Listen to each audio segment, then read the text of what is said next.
बड़ी खबर, middle east में टेंशन बढ़ी। ईरान के ठिकानों पर इजराइल का हमला, न्यूज एजेंसियों के हवाले से रिपोर्ट। कुछ ताज़ा तस्वीरें भी हमें वहां से मिली हैं, लेकिन उसका रिएक्शन दिख चुका है। एशियाई बाजारों में, दुनिया भर के बाजारों में डाउ फ्यूचर्स में गिरावट, और इसके अलावा गिफ्ट निफ्टी 225 अंक नीचे। जापान और कोरिया के बाजारों में भी 2 से 3% की कमजोरी। निकाई 1200 अंक नीचे। ईरान के कई शहरों पर अब हमले की खबर एक एक करके आ रही है। इसके पहले हम आपको अपडेट दे रहे थे कि इस्फहान एयरबेस के पास धमाके की खबर थी। अब जो अपडेट आ रहे हैं वो ये निकल कर आ रहे हैं कि ईरान के काफ़ी सारे जगहों पर हमले की खबरें यहाँ पर निकल कर आ रही हैं। ओवरनाइट काफ़ी इलाकों पर हमला हुआ है, और ये देखिए वहाँ की तस्वीरें भी आप देख सकते हैं। तो मिडिल ईस्ट में इस वक्त टेंशन बढ़ रही है, जियोपॉलिटिकल टेंशन बढ़ रही है, और उसका असर आज हम दुनिया भर के बाजारों में देख रहे हैं। सुबह हालांकि तुरंत रिएक्शन नहीं दिया था इस पर बाजार ने, क्योंकि हमने देखा था कि कच्चा तेल स्टेबल था। इनफैक्ट वहाँ पर तो नरमी आ गई थी, $40 के पास आ चुका था कच्चा तेल। हालांकि सोने में एक तेजी आई थी, और कुछ कमेंट्स इजराइल की तरफ से आना शुरू हो चुके थे कि वो ईरान पर हमले की तैयारी कर रहे हैं। उन्होंने यूएस को, वेस्टर्न को भी इस बात की सूचना दे दी थी। इस तरह के अपडेट्स आ रहे थे, और उस पर सोने ने रिएक्ट भी किया था। लेकिन अब ये हमला हुआ, और जैसे जैसे डिटेल्स सामने आए, ये तस्वीरें आप देख सकते हैं आपकी स्क्रीन पर। सबसे पहले ET नाउ स्वदेश ने आपको ये तस्वीरें दिखाई, ये खबर दिखाई है, और उसका रिएक्शन अब हम देख रहे हैं। मिडिल ईस्ट टेंशन में बढ़ रही है इस वक्त, उसका रिएक्शन कच्चे तेल में। जैसे ही न्यूज़ आए, अपडेट आए, उसके बाद 3% की तेजी हमने कच्चे तेल में देखी। $90 के ऊपर कच्चा तेल कारोबार कर रहा था, और सोना भी इस वक्त अपने रिकॉर्ड लेवल्स के पास खो चुका था। हमारे साथ जो एक्सपर्ट भी जुड़ रहे थे वो भी कह रहे थे कि आज रिकॉर्ड लेवल्स वापस से टेस्ट कर सकता है गोल्ड, जो कि टेंशन बढ़ रही है इस बीच। तो सारी जो बातें हो रही थी ब्याज दरों में कटौती को लेकर, अर्निंग्स, सब साइडलाइन हो चुकी हैं इस वक्त, और दुनिया भर के बाजार अब फिलहाल नजर रखे हुए हैं कि जियोपॉलिटिकल टेंशन, मिडिल ईस्ट में जो तनाव बढ़ रहा है, उसका क्या असर है। गिफ्ट निफ्टी देखिए 300 अंक नीचे, ब्रेंट क्रूड 3% ऊपर, ये हमने आपको स्क्रीन पर दिखाया। निकाई देखेंगे तो 1200 अंकों से ज़्यादा की गिरावट देखने को मिल रही है। हांगकांग के बाजार 215 अंक नीचे। चीन के बाजार भी लाल निशान में आ चुके हैं, थोड़ी देर पहले हरे निशान में थे, वो भी फिसल चुके हैं। और कोरिया के बाजार भी करीब 3% नीचे दिखाई दे रहे हैं। डिम्पी, नेगेटिव खबर है सुबह सुबह, कितनी चिंता होनी चाहिए। और हम कल जब बात कर रहे थे, बाजार ऑलरेडी वॉलेटाइल हो चुका था, तो क्या कहें कि ऑलरेडी बाजार संकेत दे चुका था इसको लेकर? बाजार को ये तो नहीं पता था कि इस तरह से हमला होगा। हाँ, लेकिन मार्केट के अंदर ये एक एंगल है जो भी अभी ओपन एंडेड है कि यहाँ से कभी भी कुछ भी आ सकता है। अच्छा, क्या किसी को भी नहीं पता?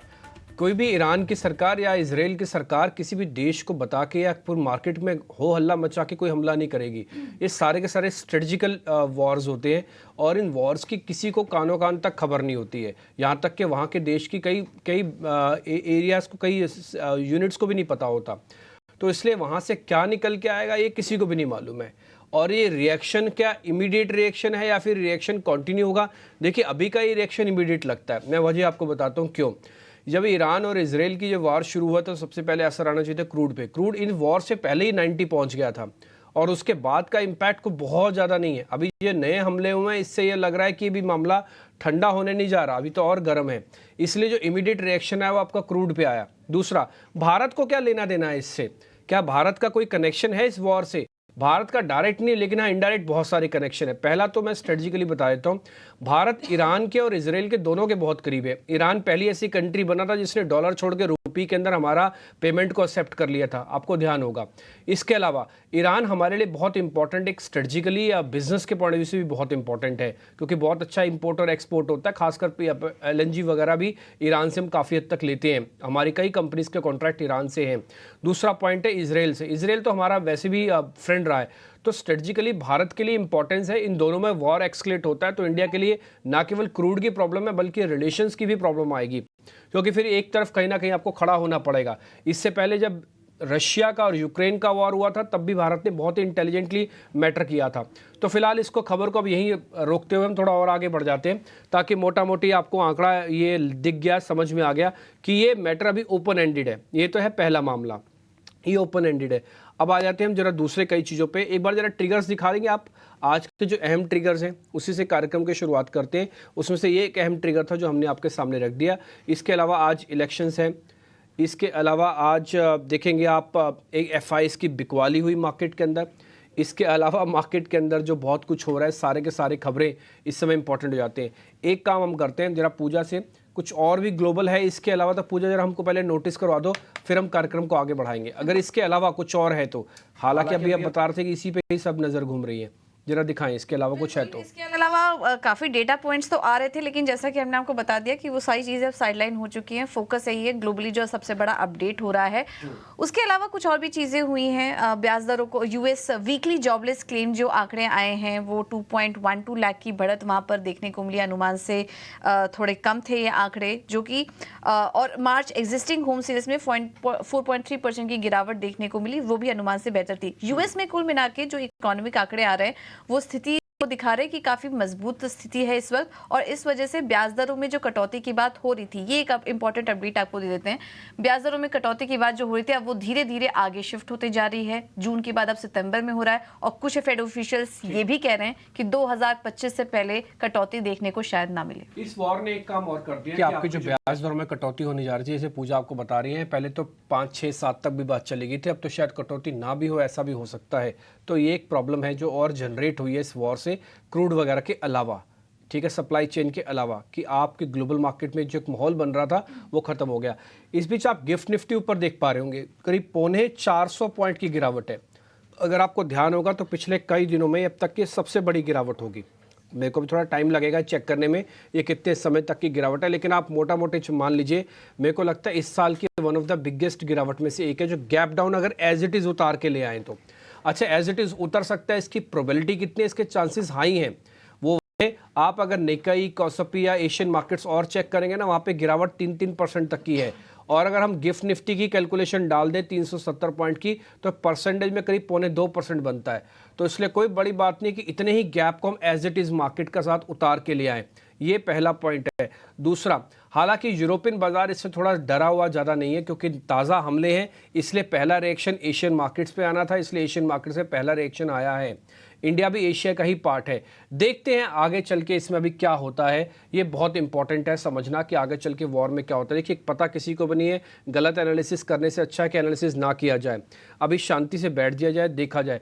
और आपको और अच्छे से ध्यान होगा, सृष्टि को और पूजा तो हमारे साथ 2 दिन से शो कर ही रही है कि हमने कई बार आपको रोका है अभी मार्केट के अंदर आने से। हम कह रहे हैं कि या तो बेस बनाने दो या तो स्ट्रेंथ को वापस लाने दो। स्ट्रेंथ तो है नहीं, बेस तो बनने दो। और हम तो अभी एक ही प्रॉब्लम से जूझ रहे हैं, पर डे गिरावट देख रहे हैं। हमको बॉटम मिलेगा तभी तो कुछ सोच पाएंगे। तो कल बॉटम बनने की प्रोसेस थी, 3 मिनट लगे, सिर्फ 3 मिनट। ट्रस्ट मी, 3 मिनट के अंदर मार्केट ने 600 पॉइंट की बैंक निफ्टी को तोड़ दिया था। अगर किसी को कैलकुलेशन नहीं हो रहा तो जाके एक बार चार्ट चेक कर ले, 3 मिनट के अंदर 600 पॉइंट का हेरफेर बैंक निफ्टी के अंदर कर दिया। तो थोड़ा सा संभल के रहिए, अभी आराम से काम कीजिए, कोई हड़बड़ाहट नहीं है। एक और चीज़ मैं बता दूं, मैं आप जितने लोग हम सब सुन रहे हैं, हम सब रिटेलर्स हैं। रिटेलर्स के पास बहुत माल आ चुका है, आपके पास भी होगा, हो सकता है आपके पड़ोसी किसी और के पास भी होगा। रिटेलर्स के पास बहुत माल आ चुका है। एक बार एफआईएस की लॉन्ग पोजीशंस का, शॉर्ट पोजीशंस का जो डाटा हमने बनाया है, क्या वो दिखा पाएंगे? अगर नहीं है तो चलो मैं ही वो बता देता हूँ। 69% के आसपास का लॉन्ग आ चुका है रिटेल्स के पास।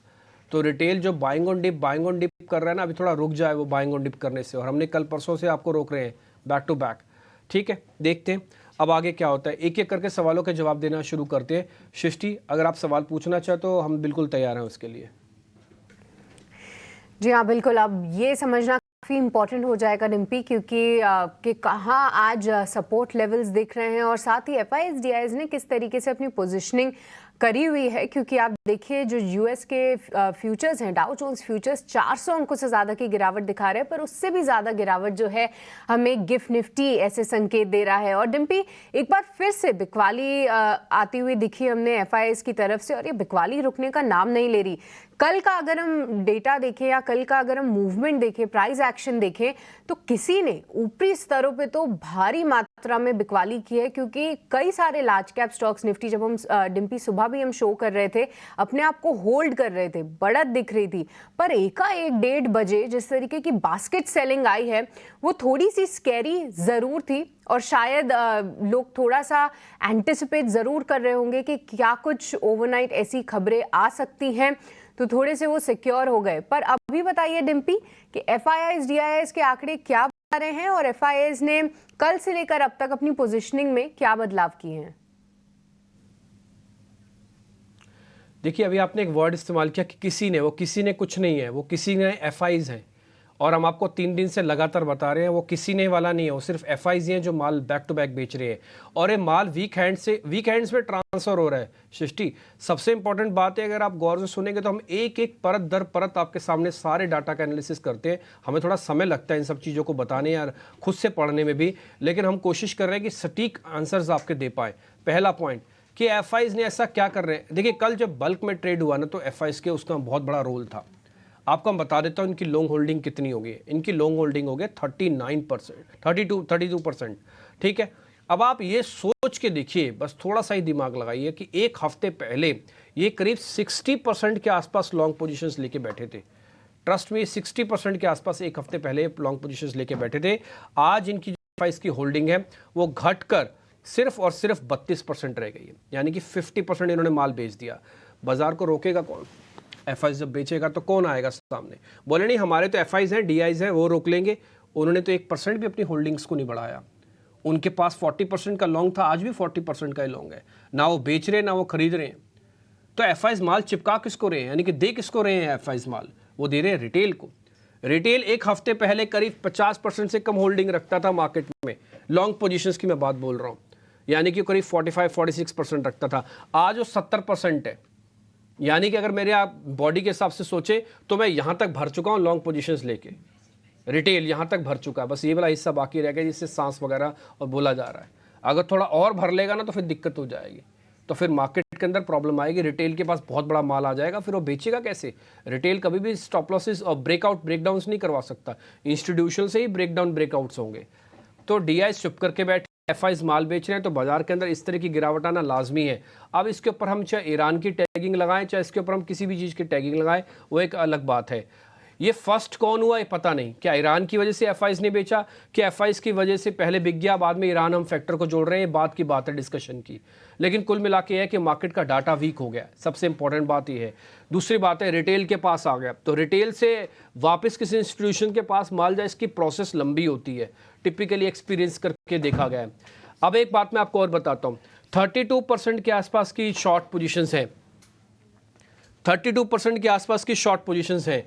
ये मार्केट के अंदर कितनी नीचे तक आ सकती हैं, ये एक इंपॉर्टेंट क्वेश्चन होगा। मैं आपको हिस्टोरिकली बता देता हूँ, करीब 18 से 15% के आसपास की सिर्फ लॉन्ग पोजीशंस हो सकती हैं। इससे कम टिपिकली एफआईज घटाता नहीं है अपना माल, इंडिया में उसको माल रखना है। और एक और बात बता दूं, ये चीज़ इलेक्शन से पहले हो रहा है। आज फर्स्ट राउंड की वोटिंग हो रही है। मैं थोड़ा समय ज़्यादा ले रहा हूँ, लेकिन डाटा इतना क्रिटिकल है, जब तक आपके सामने रखूंगा नहीं, ना मेरे को चैन पड़ेगा ना आपको पड़ेगा। तो इसलिए हम थोड़ा समय लेके आपके सामने सारा पॉइंट क्लियर कर रहे हैं। आज बहुत ज़रूरी है ये सारी चीज़ों को एक दर परत रखना। इसमें आपके बहुत काम की बात भी छुपी हुई है। 18 से अगर 15% तक एफआईज लॉन्ग पोजीशंस तक चले जाते हैं, तो अभी हम कहाँ पे हैं? 32% पे है। एक झटका बाजार को और लग सकता है। ये झटका आज गैप पे मिल गया हमको, ये गैप में 344 है। इसमें अगर एफआईज का घटती हुई नंबर आ गया, और ट्रस्ट में अगर आपके पास 20% की एफआईज की लॉन्ग पोजीशन आ जाए, तो मैं आपसे कहता हूं, अपनी जिम्मेवारी पे भी बोल सकता हूं 1 मिनट के लिए, कि यहां पर अपने वित्तीय सलाहकारों को अगर वो बैठे हैं ना, तो उनको जोर जोर से हिलाना और बोलना कि अब खरीदारी का समय आ गया है, क्या हमारा बेस का बन गया है। आप एक चीज लकीर लिख लीजिए, दीवारों पे छाप लीजिए, पेपर्स पे, टर्मिनल पे फोटो खींच लीजिए, जो आपको करना है सो कीजिए। एक चीज समझ लेना, बिना बेस के बाजार को खरीदना नहीं। बाजार कहीं भी जा सकता है। बाजार जैसे चल के ऊपर आता है ना, वैसे जाता भी है, और लिफ्ट से नीचे जाता है। ये पुरानी कहावत है मार्केट की। या तो आप स्ट्रेंथ को चेक करो, ताकत है कि नहीं है। ताकत तो है नहीं, रोज तो ग्लूकोज की बोतलें चढ़वानी पड़ रही हैं, तो बाजार में ताकत तो रही नहीं। अब आता है बेस की बात। बेस आपके पास है नहीं। कल बेस बनाने की कोशिश थी तो धड़म से गिर गए 3 ही मिनट के अंदर 600 पॉइंट। तो पहले बेस को बन जाने दो, जल्दबाजी ना करो। हमने कल भी रोका था, पूजा ने हमसे घुमा घुमा के फिर भी पूछने की कोशिश की। हमने एक ही बात बोली कि हम तो नहीं खरीद पाएंगे। हम इतने ब्लंट होकर आपके सामने बोल रहे हैं कि हम नहीं खरीद पाएंगे। आपको खरीदना, आप अपने वित्तीय सलाहकारों से पूछ लो। अभी तक का रिकॉर्ड ये है कि थोड़ा बहुत हम ही ठीक ही चल रहे हैं। तो मैं फिर से बोलूँगा हम पहले बेस चेक करेंगे। ये मैं एफ के नंबर से बता रहा हूँ, मेरे को 20% अगर एफ मिल जाएगा मैं फर्स्ट राउंड का खरीदना शुरू कर दूंगा। मेरे लिए ईरान के अंदर और भी बड़े वॉर तेज हो जाए तब भी मेरे को चिंता नहीं होगी। लेकिन क्यों मैं अपनी डोमेस्टिक मार्केट को ज़्यादा इंपॉर्टेंस देता हूँ बजाय ग्लोबल मार्केट्स के, तो इसलिए मेरे को 20% तक का एफ की डर है कि ये आ ना जाए खिसक के, इसलिए मैं बैठा हुआ हूँ चुप करके और मेरे को बेस नहीं मिल रहा, बस और कोई प्रॉब्लम नहीं है। तो FIIs पर नजर रखिए, उनकी होल्डिंग लगातार कम हो रही है, उस पर नजर रखिए, काफी इंपॉर्टेंट है देखना, इसलिए अभी थोड़ा वेट करेंगे। डिम्पी, दो सवाल एक ही साथ पूछेंगे फिर। नई पोजीशन तो आप मना कर रहे लेने के लिए, लेकिन जिनकी मौजूदा पोजीशन है लॉन्ग और शॉर्ट दोनों साइड पे, अब वो क्या करें? देखिए, जिनके पास में नई पोजीशंस बनाना चाहते हैं उनको तो वेट करना चाहिए। अच्छा, वेट के लेवल भी मैं बता देता हूँ कहाँ कहाँ पे मार्केट रुक सकता है। देखिए, पहला रुक सकता है ना 22,000 पे, कल आपने क्लोज किया 22,000 पे, 21,995 का कल का क्लोज है। आज आप मन बना के आए थे आज शुक्रवार का दिन है, आज तो मैं खरीद लूंगा, 22,000 का बेस है, एफ की होल्डिंग थोड़ी कम है तो मेरे लिए फेवरेबल है। लेकिन ईरान वाली खबर और आपको गिफ्ट निफ्टी डर आ रहा है, तो आपने क्या अपने हाथ जो आगे बढ़ाए थे वो वापस खींच लिए। तो अब आप दूसरा बेस चेक करोगे, दूसरा बेस क्या है, वो है 21,800 का। अगर ये भी जाएगा तो फिर एक तीसरा बेस भी है, वो है 21,500 का। ये आप लिखते जाइए, नोटिस करते जाइए, ठीक जी। पहला बेस 22,000, दूसरा 21,800 और 21,500 का बेस। इन तीनों बेस में से कहीं भी बाजार अगर रुकने की कोशिश करे, डाटा आपके फेवर में आ जाए या थोड़ी बहुत चीज़ें आपके फेवर में आ जाए, आप एक एक राउंड की खरीदारी करना। एक और चीज़, होशियार बनना नहीं चाहिए इस समय मार्केट के अंदर। मार्केट के अंदर होशियारी ये ना दिखाई जाए कि देखिए मैं तो खरीद लाऊं। किसी आदमी ने अगर 22,300 पे खरीदा, ये सोचते हुए कि किसी आदमी ने ऊपर खरीदा, मैंने तो देखो 500 पॉइंट सस्ता खरीदा है, वो भी फंस गया बॉस।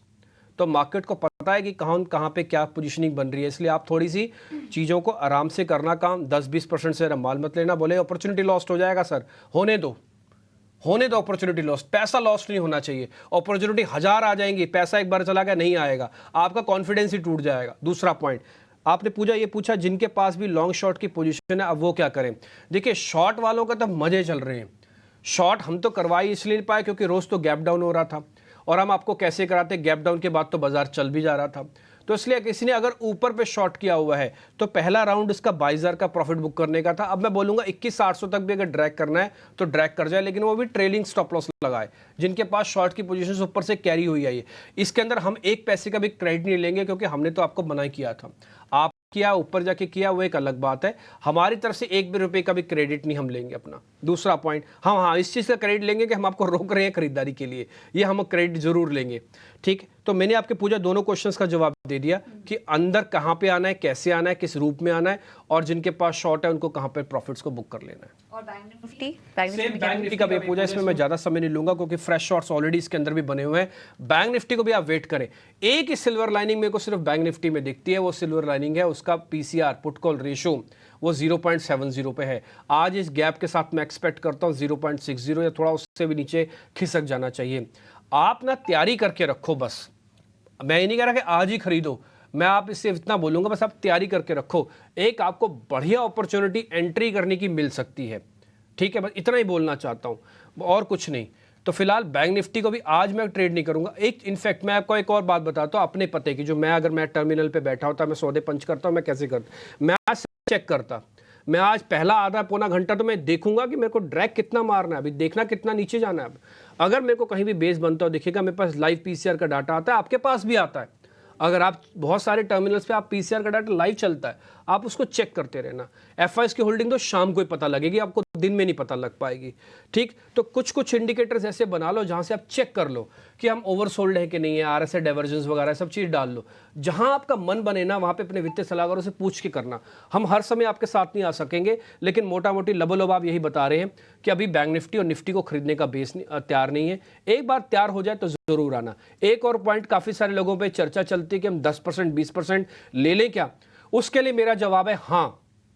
अगर आपको लग रहा है कि आप हाई से कितना टूट गए हैं ये सोच के लेना चाहते हैं तो फिर 10% माल ले सकते हो आप, तो उसके लिए मैं आपको एग्री कर सकता हूं। लेकिन मैं फिर से बोलूंगा 10% के अधिकार उन्हीं लोगों को हैं जिनको 50% खरीदना है। ये उन लोगों के पास अधिकार नहीं है जिनको सिर्फ 20% खरीदना है, क्योंकि वो तो पूरा पैसा झोंक देंगे यहाँ पे। इसलिए जिनके पास पैसा ज़्यादा है, हर मार्केट में हर तरह के लोग हैं, जिनके पास पैसा ज़्यादा है उनको एक राउंड का 10% का पैसा ज़रूर मार्केट के अंदर लगाना चाहिए। एक और चीज़, मार्केट में कहाँ लगाना चाहिए ये बहुत इंपॉर्टेंट है। या तो आप इंडेक्स में लगाओ या तो फिर बड़े शेयर्स में लगाओ, वो चेक कर लेना, वो आपको भी हमारे एक्सपर्ट्स बता देंगे। पूरा एक्सपर्ट्स का पैनल तैयार है। आज हमने माफ़ी चाहते हैं, थोड़ा हमने समय ज़्यादा ले लिया मेहमानों से भी, क्योंकि आज बताने वाली चीज़ें थी कुछ इंपॉर्टेंट, और मेहमानों का पूरा पैनल हमारे साथ तैयार हो गया। सृष्टि भी तैयार है। उन मेहमानों से न केवल हमारा परिचय कराएंगे बल्कि उनसे आज के ट्रेडिंग कॉल्स भी लेंगे। जी बिल्कुल, आज काफ़ी अहम दिन है क्योंकि वीकेंड पे जाने से पहले किस तरीके की पोजीशनिंग होती है ये भी काफ़ी इम्पोर्टेंट होगा देखना। और साथ ही जिस तरीके की खबरें अभी आ रही हैं इजराइल और ईरान के बीच में, जो भी तनाव की खबरें हैं उनमें क्या कुछ डेवलपमेंट्स होते हैं उसके बारे में हम आपको पल पल की खबर जो है देते रहेंगे। और साथ ही साथ इंडेक्स पे क्या करना है, स्टॉक स्पेसिफिक रिएक्शन क्या कैसा है, ये पूरी रणनीति जो है हम अपने एक्सपर्ट्स के साथ आपको दिलाते रहेंगे। और तो आप पूरे दिन बने रहिए 18 आवर्स स्वदेश के साथ। और आज की बात करें तो कमजोरी के संकेत जरूर दिख रहे हैं, पर इसी के साथ दो और काउंटर्स भी आज फोकस में रहेंगे। हम उन पे विस्तार से विश्लेषण करेंगे। पर इन्फोसिस और बजाज ऑटो, यहाँ पे भी एक अर्निंग्स इंपैक्ट आएगा, खासतौर से इन्फोसिस जिसका कल हमने एडीआर देखा था कि करीब 2.5% नीचे था, एक पॉइंट पे 5% से भी ज्यादा की गिरावट थी। रेवेन्यू गाइडेंस जो कंपनी ने दिया है वो स्ट्रीट के अनुमान से कम रहा है, तो यहाँ पे एक रिएक्शन हम जरूर आते हुए देख सकते हैं। पर दूसरी साइड बजाज ऑटो के नंबर्स अनुमान के मुताबिक रहे हैं, कमेंट्री भी पॉजिटिव रही है, तो देखना काफी इंपॉर्टेंट होगा कि क्या इस मार्केट सेल ऑफ में बजाज ऑटो अपने आप को होल्ड करता है या नहीं, या वहां पे भी बिकवाली हावी होती है। पर ये सब डिटेल में बात करेंगे हमारे एक्सपर्ट से भी। पर आइए अब समझ लेते हैं कि उनकी कॉल्स कहाँ पे आ रही हैं और वो कैसे देख रहे हैं बाजार का सेटअप। हमारे साथ जुड़ चुके हैं संतोष मीणा, अक्षय भागवत और साथ ही वैशाली पारिक हमारे साथ मौजूद है। आप सभी का बहुत बहुत स्वागत है 18 आवर्स स्वदेश पे। Very good morning. And Vaishali, सबसे पहले आपसे एक बार जानना चाहेंगे आज आप कौन से लेवल्स ट्रैक कर रही हैं निफ्टी और बैंक निफ्टी में, क्योंकि हम तो एक भारी गैप डाउन की शुरुआत कर रहे हैं। तो कल ही जैसे हमने देखा कि selling later part of the day में अच्छे से आई, तो आई थिंक लेवल्स तो टूट ही चुके थे, 22,000 के नीचे क्लोजिंग आई है। सो नाउ हम देख रहे हैं 21,700 आज के लिए। अगर 21,700 होल्ड करता है कि नहीं वो देखना है, but of course bias weak है, सो इंट्राडे के हिसाब से मुझे लग रहा है 21,700 इज द रेंज, और बैंक निफ्टी में 46,500। सो यहाँ पे आई थिंक एक बार देखते हैं कि मार्केट सस्टेन कर रहा है कि फर्दर फॉल आ रहा है, बट ट्रेंड जरूर डाउन हो चुका है, तो सावधानी का एक व्यू रहेगा। ठीक है, तो कुछ लेवल्स बताए हैं वैशाली ने, वहाँ पे आप ज़रूर ध्यान रखिए। कल इम्पॉर्टेंट लेवल्स जो हैं ब्रीच ऑलरेडी हो गए हैं, उसके बाद नज़र रखनी होगी कि कहाँ पे हम सेटल होते हैं या थोड़ी बहुत रिकवरी आती है नहीं। पर चलिए अब क्विकली अपने एक्सपर्ट से आज की उनकी कॉल्स जान लेते हैं। अक्षय, आपसे शुरुआत करना चाहेंगे, बताइए आज की आपकी ट्रेडिंग कॉल्स कहाँ पे होंगी? जी गुड मॉर्निंग टू ऑल। तो ट्रेडिंग कॉल्स में पहला रिकमेंडेशन है सेल जो है टाइटन में। आप देखें कि पॉसिबली एक ट्रिपल बॉटम जैसा एक सिनेरियो बिल्डअप हो रहा है स्टॉक में डेली चार्ट्स पे, और एक पॉसिबल ब्रेकडाउन की तैयारी में है। कल काफी बिकवाली था स्टॉक में, शॉर्ट्स के एडिशंस देखने को मिले हैं, तो आप टाइटन बेचिए for a target of 3488, that's the first target. दूसरा टारगेट 3472 और स्टॉप लॉस 3575 का बनाइए। अगर आप ये मार्केट में कोई बाइंग अपॉर्चुनिटीज के लिए शॉर्ट टर्म के लिए देख रहे स्टॉक, तो वो बनेगा भारती एयरटेल। तो भारती एयरटेल बाय की तरफ है, क्योंकि कल ये स्टॉक ने एक डेली चार्ट्स पे स्ट्रॉन्ग ब्रेकआउट दिखा था 1240 के स्तर पे।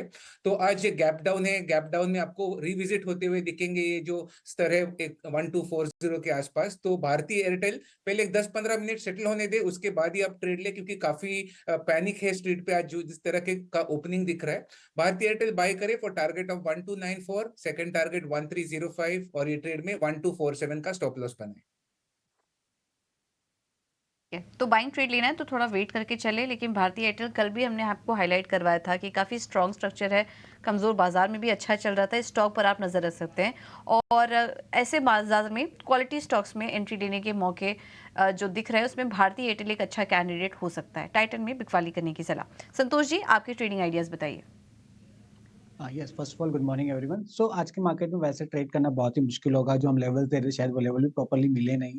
सो या तो अवॉइड करें, लेकिन अगर किसी को ट्रेड करना है तो मेरे 2 ट्रेड से पहला सेल साइड है एमजीएल। कल हमने गैस स्टॉक्स में प्रेशर देखा। नॉर्मली ये जो न्यूज़ है गैस स्टॉक्स के लिए थोड़ी सी नेगेटिव ज़्यादा है। तो और एमजीएल आज शायद अपने 20 डे मूविंग एवरेज के नीचे ओपन होगा, तो यहाँ पर सेलिंग देखने को मिल सकती है। 1320 का टारगेट रहेगा, 1420 का स्टॉप लॉस रहेगा। एक बाइंग साइड में मैं लेना चाहूंगा, डिफेंसिव बेट है ऑरो फार्मा। स्टॉक की बात करें तो स्ट्रेंथ शो कर रहा है, अपने 20 डे मूविंग एवरेज के ऊपर काफी अच्छे से प्लेस्ड है। दूसरे फार्मा स्टॉक्स के आगे काफी अच्छी इसमें रिलेटिव स्ट्रेंथ देखने को मिल रही है। तो मुझे लगता है कि अगर मार्केट में थोड़ी बहुत भी रिकवरी आती है तो ये स्टॉक आउट परफॉर्म कर सकता है। यहाँ पर 1160 का टारगेट रहेगा, 1080 का स्टॉप लॉस रहेगा। तो एक डिफेंसिव प्ले के साथ बाय चल रहे हैं। इनफैक्ट अक्षय की भी कॉल देखेंगे ना तो आपको वैसा ही दिखेगा। आपको भारतीय एयरटेल जो कल का टॉप गेनर था, फ्रेश लॉन्ग पोजीशंस थी, बढ़िया था, कल वही आपकी लिस्ट में आया। संतोष सर ने भी यही बोला, अरविंदो फार्मा। और इन दोनों स्टॉक्स को कल आप देखेंगे ना हरे निशान में थे, दोनों हरे निशान में बंद हुए हुए स्टॉक्स हैं। यानी कि उन्होंने अपनी इंडिविजुअल स्ट्रेंथ कल शो की है, तो इसलिए बैटिंग इसी पे लगनी चाहिए और वही लगी है। तो अरविंदो फार्मा, भारतीय, लेकिन 2 काउंटर्स कल वीक थे। एक तो स्ट्रक्चरली प्रॉब्लम हो रही है और इसमें गैस वाले स्टॉक्स में, शायद ईरान की वजह से भी हो सकती है, क्योंकि बहुत सारी गैस हम ईरान से भी इंपोर्ट करते हैं। तो एमजीएल, आईजीएल ये सीधा कंज्यूमर्स वाली हैं, ये सीडीएल ये कंज्यूमर देती हैं, गैस देती हैं। तो इस पे एमजीएल, आईजीएल कल टूटना शुरू हो गए थे। तो आप देखोगे कल डेज लो पे बंद थे, आज हमको दे दिया है संतोष सर ने इसको शॉर्ट कॉल पे, अक्षय जी ने टाइटन दिया हुआ है। ठीक है जी, आगे बढ़े। वैशाली से जरा हम एक बार पता कर लेते हैं कि उनकी कॉल कौन सी है। वैशाली गुड मॉर्निंग, आपकी कॉल्स कौन सी हैं? कैटेगरी में लिंडे इंडिया है, जो कल भी हमने देखा volume is picking up, trend भी ठीक ठाक ही है। सो आई वुड से ये एक बाइंग का मौका है 7000 के स्टॉप लॉस के साथ 7600 के टारगेट के लिए। दूसरा डिफेंस का है पारस डिफेंस, जो ठीक ठाक ही चल रहा है। तो ये पोजिशनल ट्रेड रहेगा और यहाँ पे मैं एक्सपेक्ट कर रही हूँ टारगेट रहेगा 7600 का। और अगर सेल, हम एक कंडीशनल सेल है, 2 सेल में आते हैं, टीवीएस मोटर्स और इंडसइंड बैंक। मेरे ख्याल से गैप डाउन से ही ओपन होंगे, तो मैं अभी फिलहाल सेल, कंडीशनल सेल दूंगी टीवीएस में बिलो 720। ठीक है, डन। तो आप ये कह रहे हैं एक तो पारस डिफेंस, दूसरे लिंडे इंडिया, ये 2 आपकी तरफ से ट्रेड है जिसपे आप थोड़ा बुलिश दिख रही है। और आपने ना एक इंपॉर्टेंट लेवल्स भी बताए हैं विशाली, वो मेरे साथ भी मैच कर रहे हैं। वो 21,700-800 वाली रेंज आपने निफ्टी की बताई हुई है और 46,500। मैं एक्सपेक्ट करता हूँ कि ये लेवल्स आ जाए और बाज़ार रुक जाए। अगर यहीं पे आके रुक भी जाए तो फिर काम बन जाएगा। खैर इस बीच आज दिन अपडेट्स का है। थोड़ी देर पहले मेरे को पूजा ने बताया कि करीब 1 मिनट पहले वहाँ पे एक और ख़बर आई कि कुछ सायरन्स वगैरह वापस बजे हैं और वापस से कुछ कंसर्न्स वहाँ पे और पैदा हुए हैं। ये खबरें आती रहेंगी और ये सब मीडिया के हवाले से आएंगी। ना तो आप ना ही मैं कोई जाके देख के आ सकता है वहाँ पे क्या हो रहा है। तो जो खबर आएगी वो इमीडिएट रिएक्शन देगी और जिसके पास फर्स्ट आएगी और जिसका ज़्यादा पुख्ता खबर आएगी वो ज़्यादा तेज़ रिएक्शन देगा। इसमें रिटेलर टिपिकली सबसे लास्ट एंड पे आता है जिसके पास खबर आती है। तो फर्स्ट एंड पे इंस्टीट्यूशंस चले जाते हैं जिनके बेसिस हैं वहाँ पे। ठीक है, तो इसलिए आप पैनिक ना कीजिएगा, आराम आराम से काम कीजिएगा। हर खबर पे रिएक्शन देना अच्छी और बुरी पे गलत बात है। फिलहाल आप आराम से बैठिएगा। आप जान लीजिए कि हम रिटेल है, आप ये जान लीजिए कि हमको थोड़ा आराम से और मैच्योरिटी के साथ काम करना है, क्योंकि हमारे पास बहुत सारी चीज़ें नहीं हैं। शरद हमारे साथ जुड़ चुके हैं, आपको बताएंगे एक तो नंबर्स किस किस के आगे। इन्फोसिस ने मूड ख़राब किया है, सृष्टि ने आपको बता दिया। इसके अलावा सिंस स्टॉक्स इन न्यूज़ भी हैं। शरद जी गुड मॉर्निंग, बताइए सर, पहले आज नंबर्स बता दीजिए। Good morning Dimpy. तो ऑफकोर्स जो सृष्टि सेक्टर ट्रैक करती है बजाज ऑटो, उसके नंबर्स की बात करें तो almost good set of numbers देखने मिले हैं। बजाज ऑटो के रेवेन्यू पैट अबव एस्टिमेट्स आए हैं और वही अगर एबिडा मार्जिन्स की बात करें तो लार्जली इनलाइन आए हैं। कॉन कॉल में 2-3 अहम बात सामने आई हैं। सबसे पहला कि वित्त साल 2025 में एक्सपोर्ट्स बेटर होने वाले हैं और जो नई चेतक की लॉन्च है वो फर्स्ट क्वार्टर में देखने मिलेगी। ICICI सिक्योरिटीज़ जो है इंपॉर्टेंट स्टॉक है, या ऑफकोर्स स्टॉक में थोड़ी प्रेशर आई है डीलिस्टिंग के जो न्यूज़ फ्लोज चल रही है उसके कारण, लेकिन नंबर्स अगर देखें सिक्वेंशली तो स्ट्रॉन्ग आए हैं और एनालिस्ट एस्टिमेट से बेटर आए हैं। कंपनी ने इंटरिम डिविडेंड भी दिया है 17 रुपये प्रति शेयर का, और जो एग्जिस्टिंग MD CEO हैं विजय चांडक, उनको रीअपॉइंट भी कर दिया गया है अगले 3 साल के लिए। तो पॉजिटिव न्यूज़ फ्लो तो ज़रूर आ रही है ICICI सिक्योरिटीज़ में। Q4 अपडेट्स के बारे में बात कर लेता हूँ, जहाँ पे लैंडमार्क कार्स के नंबर्स लार्जली इनलाइन आए हैं।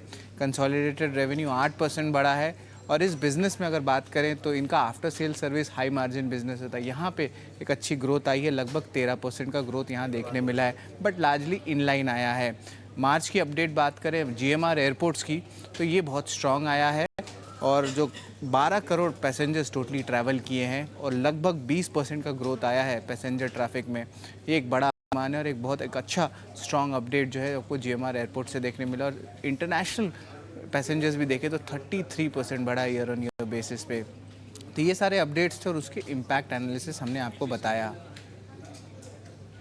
प्रिया शरद, ये Q4 अपडेट्स और साथ ही तिमाही के अपडेट्स, अर्निंग्स के अपडेट्स बताने के लिए, पर इसके अलावा बताइए कि खबरें कहाँ पे हैं और कौन से स्टॉक्स रहेंगे फोकस में।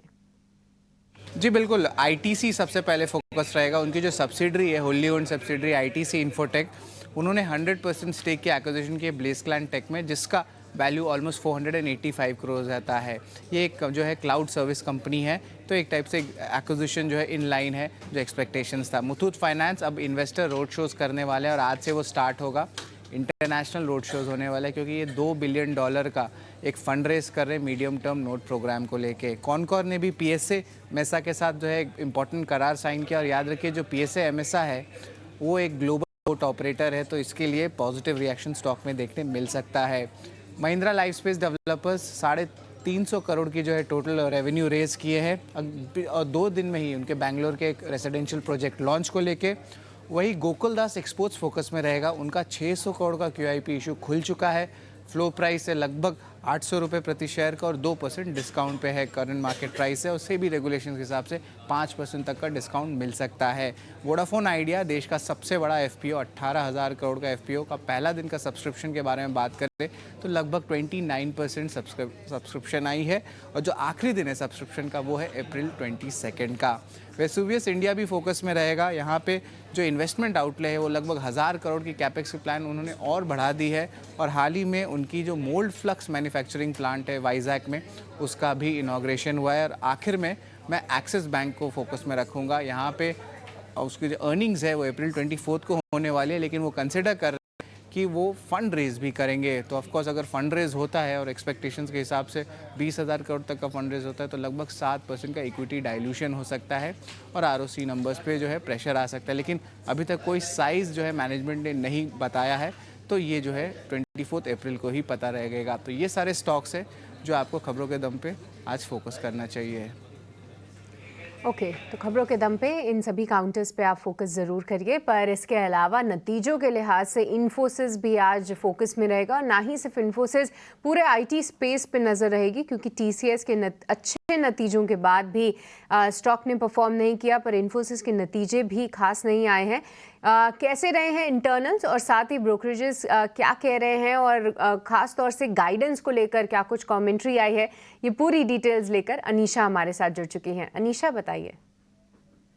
जी हाँ, इन्फोसिस के नतीजों की बात करें तो काफ़ी वीक नंबर आए हैं। इन्फोसिस के टॉप लाइन में 2.2% का कॉन्स्टेंट करेंसी डिक्लाइन आ रहा है versus our expectation of just 0.4% decline. So बहुत बड़ा मिस है टॉप लाइन में। इसका इम्पैक्ट मार्जिन पे भी आ रहा है क्योंकि मार्जिन 20.1% आया है जबकि हम 20.7% मान के चल रहे थे। प्रॉफिटेबिलिटी ऑप्टिकली हायर लग रहा है हमारी एक्सपेक्टेशन से, पर याद रखिए वहाँ पे अदर इनकम का बहुत बड़ा एलिमेंट है। अदर इनकम में बड़ा जंप आया है ईयर ऑन क्वार्टर बेसिस पे, इसीलिए प्रॉफिटेबिलिटी बेहतर दिख रही है। क्योंकि अगर अदर इंटरनल्स की बात करें, चाहे डॉलर रेवेन्यू, रुपी रेवेन्यू, ये सब वीकर है एक्सपेक्टेशन से। बात यहीं ख़त्म नहीं होती है, जो FY25 का गाइडेंस है वो भी काफ़ी वीक है। स्ट्रीट मान के चल रहा है 3 से 6% तक का FY25 ग्रोथ गाइडेंस आएगा या एटलीस्ट 2 to 5% आएगा। एक्चुअल ग्रोथ गाइडेंस FY25 का उन्होंने 1 to 3% दिया है, जो कि अपर एंड ऑफ रेंज से काफ़ी बड़ा मिस है। तो काफ़ी डिसअपॉइंटमेंट रहेगा इन्फोसिस के नंबर को चलते हुए। मार्जिन गाइडेंस की भी बात करें तो इतना कुछ एंथ्यूजिंग मार्जिन गाइडेंस नहीं है। वो 20 से 22% बात कर रहे हैं। उनका जो लास्ट ईयर भी उनका लार्जली बैंड था, तो काफ़ी डिफरेंट नहीं हुआ है वहाँ से। The only silver lining in the number is the fact that deal pipeline काफ़ी स्ट्रॉन्ग रहा है। तो डील विन आया है $4.5 बिलियन का, जो कि एक ओनली सिल्वर लाइनिंग है। बट अगर ADR का रिएक्शन देखें वो ऑलरेडी नेगेटिव है। And given the fact that Q4 earnings weak रहे हैं, उसके चलते एम्प्लॉय हेडकाउंट भी क्वार्टर बेसिस पे डिक्लाइन हुआ है। नॉर्थ अमेरिका में वीकनेस रही है, इसके चलते थोड़ा वीकनेस एक्सपेक्ट करेंगे इन्फोसिस से। थैंक यू अनीशा इस पूरे अपडेट के लिए। तो इन्फोसिस की तरफ से कमजोर नतीजे, FY25 के लिए भी गाइडेंस कमजोर है जिस पर की स्ट्रीट की नजर थी। तो ये तो बात हुई इन्फोसिस की, लेकिन इन्फोसिस और दूसरे नतीजों पर ब्रोकरेज रिपोर्ट्स कैसी आई हैं ये एक बार देख लेते हैं। हमारे साथ आशीषा जुड़ चुकी हैं पूरा अपडेट लेकर। आशीषा, गुड मॉर्निंग, बताइए। जी हाँ, सबसे पहले यूबीएस की बात करते हैं। इन्फोसिस पर उन्होंने टारगेट प्राइस घटाया है, जो 1800 रुपये प्रति शेयर था वो अब घटाकर 1700 रुपये प्रति शेयर कर दिया है। उनका मानना है कि नतीजे काफ़ी कमज़ोर थे, डील पाइपलाइन थी स्ट्रॉन्ग, लेकिन उनका मानना है कि मैनेजमेंट ने गाइडेंस जो दी है वो काफ़ी कंजर्वेटिव साइड पे है। स्टॉक में ऑलरेडी अंडर परफॉर्मेंस देखने को मिला है और इसीलिए अभी ज़्यादा डाउनसाइड नहीं देखने को मिलेगा इस स्टॉक पर। 1700 रुपये का रिवाइज टारगेट यूबीएस से इन्फोसिस पर आया है। इसके अलावा इन्वेस्टेक की भी रिपोर्ट आई है इन्फोसिस पर, जहाँ उन्होंने टारगेट प्राइस जो पहले 1640 रुपये प्रति शेयर था वो घटाकर 1540 रुपये प्रति शेयर कर दिया है। उनका मानना है कि डिस्क्रिशनरी स्पेंडिंग एनवायरनमेंट काफ़ी कमज़ोर है, जिसके चलते गाइडेंस कंजर्वेटिव है। लेकिन जब भी डिस्क्रिशनरी स्पेंडिंग एनवायरनमेंट रिवाइव होगी, इन्फोसिस सबसे बड़ा बेनिफिशियरी होगा इस ट्रेंड चेंज का। अभी के लिए उन्होंने होल्ड की रेटिंग बरकरार रखी है और 1540 रुपये प्रति शेयर का लक्ष्य दिया है। इसके अलावा जेपी मॉर्गन की भी रिपोर्ट आई है, जहां उन्होंने टारगेट प्राइस 1700 रुपये प्रति शेयर कर दिया है। उनका मानना है कि ऑल इन ऑल नतीजे काफ़ी कमज़ोर थे। रेवेन्यू गाइडेंस जो कंपनी ने FY25 के लिए दी है 1 से 3% रेवेन्यू ग्रोथ, वो काफ़ी रियलिस्टिक नज़र आ रहा है। अनसर्टेन एनवायरनमेंट है जिसके चलते आउटलुक काफ़ी कंजर्वेटिव है, लेकिन रियलिस्टिक फिगर है। उन्होंने अपने अर्निंग्स एस्टिमेट्स भी घटाए हैं 4 से 5% पर, लेकिन ऑल इन ऑल सभी ब्रोकरेजेस का मानना है कि नतीजे काफ़ी कमज़ोर थे इन्फोसिस पर, और अक्रॉस द बोर्ड सभी ब्रोकरेजेस से टारगेट प्राइस कट्स भी आते हुए नजर आए हैं। ठीक है, तो ये तो बात रही ब्रोकरेजेस की राय इन्फोसिस पे, पर इसके अलावा और भी कई सारे काउंटर्स हैं जो कि फोकस में रहेंगे, जहाँ पे ब्रोकरेजेस की रिपोर्ट आई हैं और उनमें से कुछ रिजल्ट कैंडिडेट्स भी हैं। HDFC लाइफ से शुरुआत करते हैं। कल मार्केट आज के बीच आए थे नंबर्स, यहाँ पे कुछ नए अपॉइंटमेंट्स भी किए थे, स्टॉक भी ठीक ठाक मूव कर रहा था। और इसके अलावा सिटी ने यहाँ पे खरीदारी की राय बरकरार रखते हुए लक्ष्य 10 रुपये से मात्र बढ़ाया है, 720 रुपये कर दिया है। पर गोल्डमैन सैक्स ने लगभग 60 रुपये लक्ष्य अपने बढ़ाए हैं, 770 रुपए के टारगेट्स दे रहे हैं। खरीदारी की राय बरकरार है।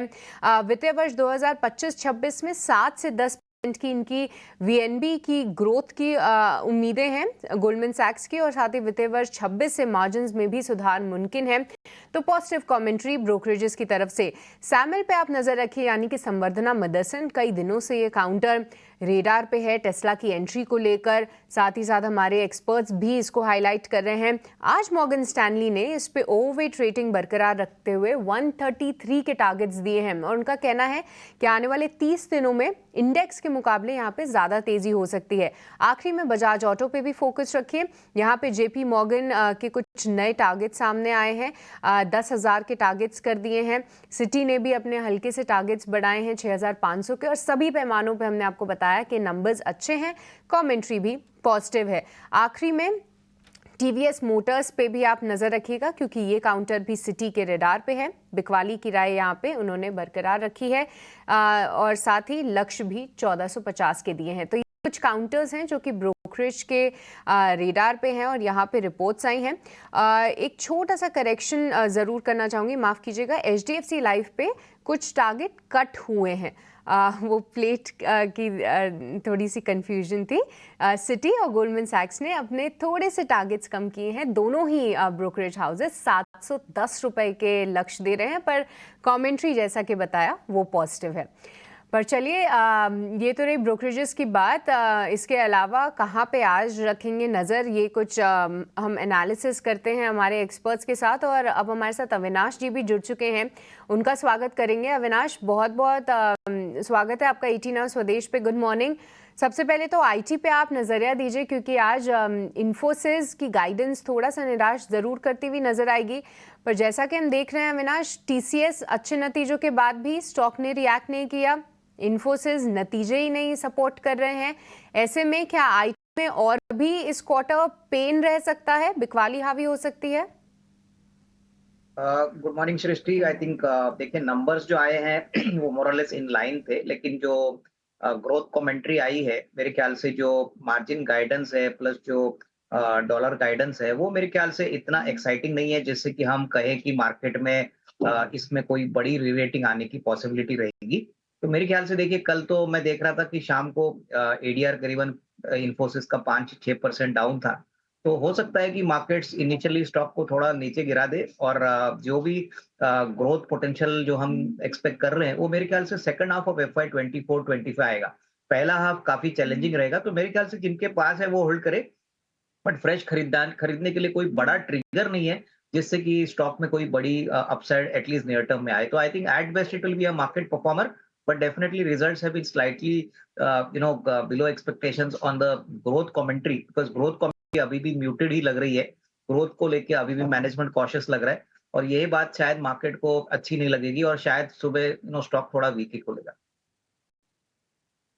ने खबरों वाले शेयर ब्रोकिंग हाउसेस की रिपोर्ट्स या फिर अर्निंग्स आपके सामने रखे, उसमें से कुछ एक शेयर्स पकड़ के पता करते हैं जरा उसमें क्या करना चाहिए। ग्लोबल पोर्ट ऑपरेटर PSA मैसा के साथ करार किया है कॉनकोर ने, कंटेनर कॉरपोरेशन ने। क्या है सिल्वर लाइनिंग हो सकती है, एक बार जरा चेक करवाते हैं। संतोष मीना, कंटेनर कॉरपोरेशन जरा चेक करना, खबर पॉजिटिव है, सिंस में है। संतोष से बात नहीं हो पाएगी। अक्षय भागवत, आप जरा चेक करेंगे कंटेनर कॉरपोरेशन कॉनकोर। जी, थोड़ा इधर चॉपीनेस है काफी। 4 दिन का चार्ट देखे तो एक 925 का सपोर्ट है। एक प्री कंडीशन रखूंगा, आज अगर आप बाय करना चाहे तो कम से कम 940 का लेवल पार करने दे तो आप ट्रेडिंग का बाय बनाए। तो 940 के ऊपर सस्टेन होगा तो आप 980 तक टारगेट बना के चले तो कंडीशनल बाय है। बाकी ओवरऑल चार्ट चॉपी है, एक रेंज है 960 और 925 का। ठीक है। ITC ने एक एक्विजिशंस की है 485 करोड़ रुपए के आसपास की, खबर अभी आपकी स्क्रीन पर आ जाएगा। वैशाली एक बार जरा चेक करना, थोड़े डिफेंसिव प्ले चाहिए। ITC उसमें फिट बैठ रहा है क्या, स्ट्रेंथ है या फिर इसको छोड़ दें इसको भी? ITC एक्चुअली फिलहाल सपोर्ट पे रुका है। अगर ये सपोर्ट ही 415 का सपोर्ट इंटैक्ट रहता है तो बाउंस आ सकता है, अदरवाइज इसमें भी एक बिकवाली दिख सकती है। ये ICICI सिक्योरिटीज़ के भी नंबर्स आए हैं। नंबर्स रिसर्च टीम बता रही है कि काफ़ी पॉजिटिव है, मार्जिन्स वगैरह भी इंप्रूव होकर आए 1.5% का, और पैट में करीब 15% की, यानी कि मुनाफा करीब 15% बढ़कर आया। अभी नंबर्स आपकी स्क्रीन पर आ जाएंगे। एक बार जरा ICICI सिक्योरिटीज़ वैशाली चेक करना, 703 रुपये का ICICI सिक्योरिटीज़।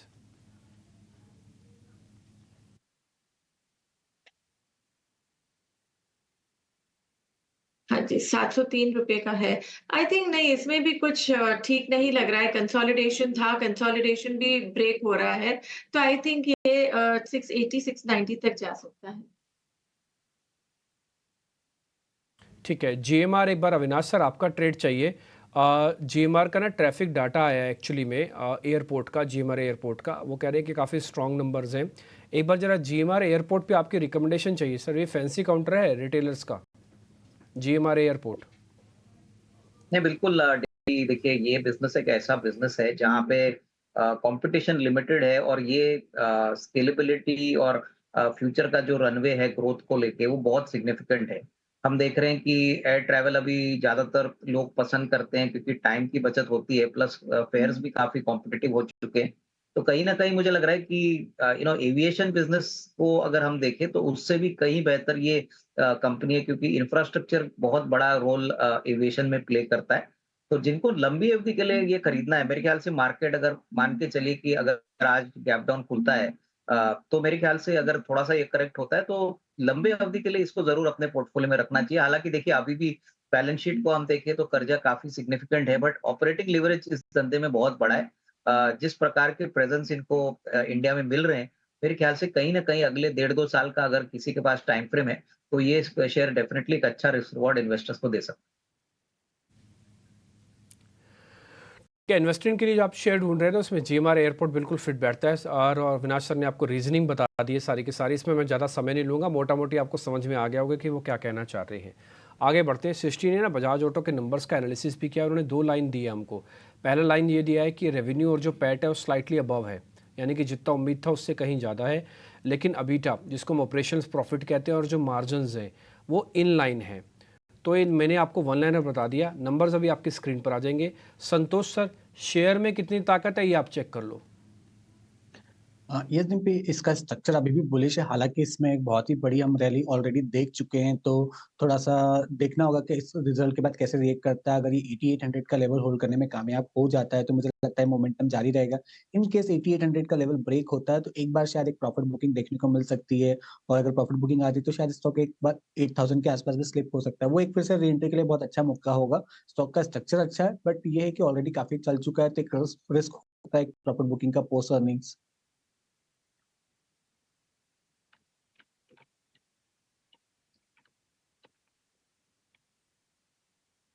डन। कुछ और स्टॉक्स भी पता कर लेते हैं जहाँ पे ब्रोकिंग हाउसेस की रिपोर्ट्स वगैरह भी आई हुई हैं। जैसे सृष्टि ने अभी आपको सारा इस सिलसिलेवार तरीके से बताया था, ठीक है। मैं एक इसमें HDFC लाइफ को ले लेता हूँ, जिसमें गोल्डमैन सैक की रिपोर्ट आई है। 770 से घटाकर 710 कर दिया टारगेट। हालांकि ज़्यादा तो नहीं घटाया, लेकिन फिर भी इम्पॉर्टेंट है, थोड़ा घट गया है, ठीक है। और सिटी और गोल्डमैन सैक के अलावा उन्होंने अपनी रेटिंग को बरकरार रखा खरीदारी का। एक बार ज़रा सारे के सारे ब्रोकिंग हाउसेस की रिपोर्ट चला देना HDFC लाइफ पे। अक्षय, एक बार जरा चेक करना HDFC लाइफ में ताकत कितनी है, स्ट्रेंथ कितनी है शेयर में। जी, शॉर्ट टर्म अगर आप HDFC लाइफ का चार्ट पैटर्न देखेंगे, 600 पे एक सपोर्ट जोन है, पर थोड़ा ब्रॉडर चार्ट पैटर्न अभी भी कुछ बड़ी तेजी की संकेत नहीं दे पा रहा है। तो शॉर्ट टर्म में अभी भी बोलूंगा थोड़ा सा वीक है काउंटर। 600 अगर ब्रेक करेगा तो वापस 570 टेस्ट होने के चांसेस बन जाएंगे। तो मैं कहूंगा अवॉइड कीजिए फिलहाल, कम से कम थोड़ा स्ट्रेंथ आने दीजिए, इस मार्केट को सेटल होने दीजिए। तो वेट एंड वॉच या अवॉइड की राय रखूंगा HDFC लाइफ।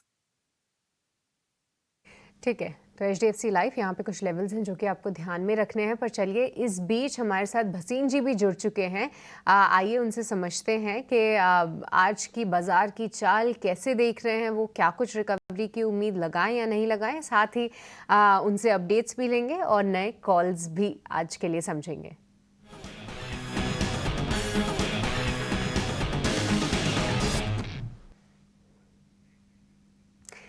भसीन जी, वेरी गुड मॉर्निंग, बहुत बहुत स्वागत है आपका। मार्केट्स के लिए तो इतनी गुड नहीं लग रही है मॉर्निंग, पर थोड़े से गिफ्ट निफ्टी जो है निचले स्तरों से रिकवर जरूर हुआ है। आज के लिए कैसे देख रहे हैं आप बाजार की चाल?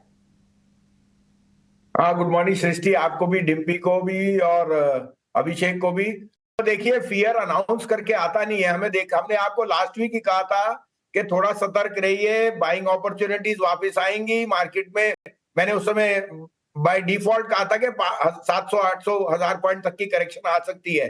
अब मुझे नहीं पता था कि इतना ट्रू हो जाएगा, लेकिन मैं सोचता हूँ ये शॉर्ट लिव्ड होएगी। Geopolitical tension over the weekend रह सकती है, but I think sooner rather than later by Tuesday we should be out of the woods hopefully. और दूसरी बात, I don't see this escalating. This is more जिसको कहते हैं डिप्लोमेसी है, कि एक ने फायर किया और दूसरे ने, this is just a exchange. Hopefully it should not escalate. लेकिन सृष्टि देखिए, markets had run up far in excess और उनको एक करेक्शन अनिवार्य था। अब चाहे वो हायर बॉन्ड यील्ड्स हो या रेट कट की पोस्टपोनमेंट, ये सब आ गया। आज आप देखिए, फियर है तो गोल्ड न्यू हाई पे है, लेकिन यील्ड्स आर डाउन शार्पली। और इसका मतलब जो रेट कट की बात है, अगर ये थोड़ा सा एस्केलेट हुआ तो अनिवार्य हो जाएगा। तो मुझे लगता है all in all we should be marking the bottom in the short run by maximum Monday और ट्यूसडे, क्योंकि मुझे लगता है मार्केट में इनहेरेंटली एक कॉल थी करेक्शन की, क्योंकि ओवरबॉट था। रीजंस बाद में आते हैं। मैं उस पैराडाइम में नहीं हूं कि फियर आपको मौका नहीं देता। तो ये फियर है, ग्रीड था लास्ट वीक, 1000 पॉइंट के बाद ओनली फियर है। यहां लेने की चेष्टा कीजिए, क्योंकि ये ज्यादा दिन रहेगा नहीं। और जिस तरह से इंडिया की आउट परफॉर्मेंस है, डेमोग्राफिक प्रीमियम है, you will see again good stocks outperform. Evidence है from the numbers of Bajaj auto. मुझे HDFC लाइफ के भी नंबर्स बहुत अच्छे। तो मैं कुछ, जैसे हमने आपको कहा था, हम दो बाय कॉल, 2 सेल कॉल दोनों करके एज अ ट्रेडर अपना टाइम बिता रहे थे। अब आपको होल हार्टेडली अच्छे शेयर स्पॉट करने चाहिए और बाइंग करनी चाहिए।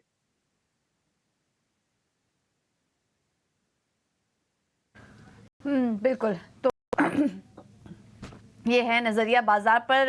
अच्छी बात ये है, और कुछ पॉजिटिव कमेंट्स जो संजीव जी आपने बताए हैं, थोड़ा राहत तो मिलेगा बाजार को। आज डरने की बात नहीं है, और सोमवार या मंगलवार तक चीज़ें बॉटम आउट होते हुए भी नज़र आएंगी और चीज़ें सुधरते हुए नज़र आएंगी। चलिए, उस उम्मीद के साथ संजीव जी अपने पिक्स आज शेयर करिए, कहाँ पर नज़र रखें? हाँ, तो अब देखिए मेरे पे 2 सेल है और एक बाय कॉल है। सेल में मैं पहले बेचूंगा अपोलो टायर। टायर स्टॉक्स एक वीक विकेट पे है, नंबर्स भी डिसअपॉइंटिंग थे और इनपुट रबर कॉस्ट से बढ़ने से उनके ऊपर थोड़ा सा मार्जिन प्रेशर है। अपोलो टायर बेचिए 463-65 में, 478 का स्टॉप लॉस, 440 का टारगेट। दूसरा सेल है HPCL as a direct proxy. HPCL में वीकनेस आएगी क्योंकि ऑयल प्राइस बढ़ी है और रुपये भी वीक है और मुझे लगता है इनमें 7-8% की करेक्शन आ सकती है। शॉर्ट टर्म 475-77 में बेचिए, 489 का स्टॉप लॉस है, 451 का टारगेट। और बाय में मेरे को बहुत पसंद है आईडीएफसी फर्स्ट। मेरे को लगता है IDFC first mid cap bank Nifty में लीड करेगा। इसके नंबर्स अगले हफ्ते 27 तारीख को है और मिड कैप बैंक्स में मुझे लगता है आईडीएफसी फर्स्ट के नंबर सबसे अच्छे आएंगे। दूसरा, आईडीएफसी फर्स्ट अगर आपको याद हो एक लार्ज लेंडर था वोडाफोन के लिए जिसमें उसने सारी प्रोविजनिंग कर दी थी। अगर वोडाफोन का कैश रिच होना है और सब्सक्राइब होना है तो आईडीएफसी फर्स्ट को राइट बैक अगर आया तो बहुत बढ़िया होएगा। 3,500 करोड़ का लेंडिंग थी और मुझे लगता है वो मार्केट ने प्राइस इन नहीं किया। 80 रुपए का स्टॉप लॉस है, मुझे 90 रुपए का पहला टारगेट और वापस 100 रुपए दिखता है over a period of time. लेकिन अभी मुझे 90 रुपए जब मार्केट घूमेगी ये सबसे पहले जाएगा। मैं अपडेट भी दे दूं, कल मैंने आपको बाटा और लीवर कहे थे। मैं अभी भी लीवर और बाटा में बहुत पॉजिटिव हूं क्योंकि मुझे रूरल इनकम्स में वापसी आएगी और 2200 रुपए पे लीवर का रिस्क रिवॉर्ड बहुत ज्यादा फेवरेबल है। ये एक लार्ज कैप एफएमसीजी है जो आपके पोर्टफोलियो में होना चाहिए। बाटा मैंने आपको ऑलरेडी कह चुका हूं कि प्रॉक्सी है, again rural income rising aspiration to grow from the unbranded to the branded और बाटा उसका बिग बेनिफिशियरी है। तीसरा मेरा कॉल था आईसीआईसीआई बैंक जिसमें मैंने स्टॉप लॉस दिया था। मुझे अभी भी लगता है आईसीआईसीआई लार्ज कैप बैंक्स में आउट परफॉर्म करेगा, लेकिन मैं यहाँ पे ये भी कह सकता हूँ 1050 का स्टॉप लॉस है। अगर ट्रिगर हो जाए तो एक बारी के लिए आप निकल लीजिए क्योंकि मार्केट आपको फियर और ग्रीड का साइकिल आज जरूर प्ले करेगा इन द मॉर्निंग आवर्स। ठीक है भसीन जी, बहुत बहुत शुक्रिया अपडेट्स देने के लिए, नए कॉल्स देने के लिए और साथ ही थोड़ा सा भरोसा वापस लाने के लिए कि अब जो गिरावट हम देख रहे हैं वहाँ पे थोड़ी से नए मौके ढूंढें, अच्छे स्टॉक्स में जाएं और अपने एक्सपोजर्स बढ़ाएं पर सेलेक्टेड रहें।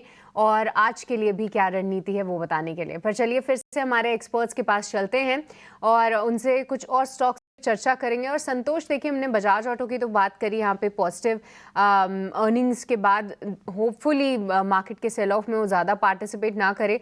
पर एक बार टीवीएस मोटर्स पे राय दीजिए। देखिए सिटी का रिपोर्ट आई है, यहाँ पे बिकवाली की राय बरकरार रखी है, लक्ष्य 50 रुपये से बढ़ा के 1450 किया है, पर वो कह रहे हैं कि अगले 90 दिनों के लिए उन्होंने नेगेटिव कैटलिस्ट वॉच की लिस्ट में इसको डाला है। इसका मतलब ये होता है कि वो आने वाले 90 दिनों में गिरावट की उम्मीद कर रहे हैं, साथ ही तिमाही नंबर्स भी कमज़ोर आने की आशंका जता रहे हैं। चार्ट्स पे कैसा दिख रहा है संतोष, क्योंकि मैं देख रही हूँ कि कुछ क्रूशियल सपोर्ट लेवल्स को अब ये तोड़ने की तैयारी में है। आप कौन से लेवल्स हाईलाइट कर रहे हैं? यस सृष्टि, आपने बिल्कुल सही पॉइंट आउट किया कि 1920 इसका एक क्रूशियल सपोर्ट है। यहाँ पे इसने मल्टीपल टाइम सपोर्ट लिया है। आज काफी ज्यादा संभावना है कि खुलेगा ही शायद इसके नीचे। अगर इसके नीचे खुलता है तो एक संभावना बनती है कि अपने 200 दिन के मूविंग एवरेज तक जा सकता है, जो करेंटली 1800 रुपए के आसपास प्लेस्ड है। 1800 रुपए के पास आता है तो मुझे लगता है वहां से फिर से एक बाइंग एंट्री का मौका बनेगा। बट यस, अभी गुंजाइश है कि यहाँ से एक करेक्शन आ सकता है टुवर्ड्स 1800 रुपीज। 1800 रुपए तक जा सकता है। 1420 एक क्रूशियल सपोर्ट लेवल है, यहाँ पे आप ध्यान रखिए। अगर उसके नीचे जाता है तो 1800 तक के लेवल्स दिखा सकता है। सिटी भी नेगेटिव व्यू के साथ इस पे है। एक बार अक्षय आपसे कुछ CDMO प्लेयर्स पे राय जानना चाहूँगी, क्योंकि फार्मा स्पेस में हम देख रहे थे कि लॉरस लैब, डिवीज लैब, कुछ IOL केमिकल्स जैसे प्लेयर्स, ये लोग पिछले हफ्ते से कुछ थोड़े से ब्रेकआउट के संकेत दे रहे थे, पर कल के मार्केट के सेल ऑफ में एक ही साथ सब कुछ फिजल होते हुए नजर आया। लॉरस, डिवीज और IOL केमिकल्स में से कोई शॉर्टिंग आइडिया यहाँ पे? जी, यहाँ पे अभी तक कुछ क्लैरिटी नहीं बन पा रही है शॉर्टिंग आइडियाज में, पर अगर आप डे ट्रेडिंग के नजरिए से कोई शॉर्टिंग करना चाहे तो डिवीज लैब एक रेजिस्टेंस पे ट्रेड हो रहा है जो करीबन है 3750 के आसपास, 3712 की कल की क्लोजिंग थी। तो एक हल्का सा रेजिस्टेंस है, 4 दिन का कंसोलिडेशन है। अगर ये 3700 का सपोर्ट ब्रेक जाए तो 40-50 रुपए टूट सकता है। तो डीवीज लैब आप अपने रडार पे डे ट्रेडिंग के नजरिए से शॉर्ट के लिए आप रख सकते हैं। बाकी कोई पोजिशनल शॉर्ट बेट अभी तक इन नाम जो अपने लिए उनमें बन नहीं पा रहे। फिलहाल कोई शॉट यहाँ पे बन नहीं रहा है। इसके अलावा एक बार आपसे राय लेनी थी वैशाली एक्सिस बैंक पे। यहाँ पे भी चार्ट स्ट्रक्चर थोड़ा कमज़ोर दिख रहा है। एक्सिस बैंक कोई लेवल्स आप आज के लिए हाईलाइट करना चाहेंगे? I would think so. Actually आप देखेंगे तो 200 डे मूविंग एवरेज भी ये लेवल्स टूट रहा है। सो आई थिंक ये स्टॉक जा सकता है टुवर्ड्स 1000 या 990 की तरफ। सो जैसे कि हम बैंक निफ्टी में भी 500-700 पॉइंट का डाउनसाइड देखते हैं, तो ऑफ कोर्स इसमें भी पार्टिसिपेशन आना चाहिए सेलिंग में। 990 तक जा सकता है। एक्सिस बैंक जा सकता है। और आखिरी में एक और काउंटर जो कि आज खबरों के दम पे फोकस में है। कल आईएफएल सिक्योरिटीज़ की बेहतरीन रिपोर्ट आई थी। इंडस टावर्स 3.5% की तेज़ी थी, यहाँ पे 5-6% की भी तेज़ी थी, बट वो थोड़े सा फिजल आउट होते हुए नज़र आया। आज खबर यह है कि एनटीपीसी ग्रीन एनर्जी के साथ इन्होंने एक एमओयू साइन किया है और उसको लेकर ये फोकस में है। एक बार संतोष क्विकली इसके भी लेवल्स हाईलाइट कर दीजिए, क्योंकि आज क्योंकि कई समय से काफ़ी स्ट्रॉन्ग काउंटर है, इसमें क्या होनी चाहिए रणनीति जिनके पास ऑलरेडी है? क्या ये ओवर बॉट दिख रहा है? क्या यहाँ पे कुछ प्रॉफिट बुकिंग कर ले? यस एसटी ये स्टॉक काफी आउटपर्फॉर्मर रहा है। इसी साल हम देखें तो 73% की रैली देखी जा चुकी है। कल इसने एक इंपॉर्टेंट रेजिस्टेंस को ब्रेक किया जो करीबन 330 के आसपास था, तो कहीं ना कहीं कंसेंसस बाय बनाया 330 के आसपास। तो व्यू बुलिश है, लेकिन हो सकता है बिकॉज ऑफ कंसेंसस बाय एक थोड़ा सा पुलबैक देखने को मिले। पुलबैक आता है तो मुझे लगता है फिर से री एंट्री के मौके मिलेंगे। तो आपको ये 310 से 300 की रेंज में मिले तो वो एंट्री का एक अच्छा मौका होगा। अभी ऊपर के लेवल पे फ्रेश से रिस्की है, लेकिन किसी के पास है तो उसको बने रहना चाहिए, क्योंकि जिस हिसाब से स्ट्रक्चर है लग रहा है कि जो इसके पुराने हाई थे 500 रुपीज के आसपास के, वो शायद आने वाले कुछ समय में हमको देखने को मिल सकते हैं।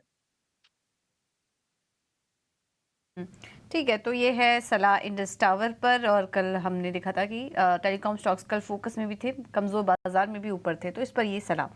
अविनाश जी, आपसे जस्ट डायल पर सवाल लेंगे। वैसे कुछ ही देर रह गए हैं मार्केट के प्री ओपन में, उसके पहले कुछ स्टॉक्स पर चर्चा कर लेते हैं। जस्ट डायल कैसा लग रहा है आपको इन स्तरों पर?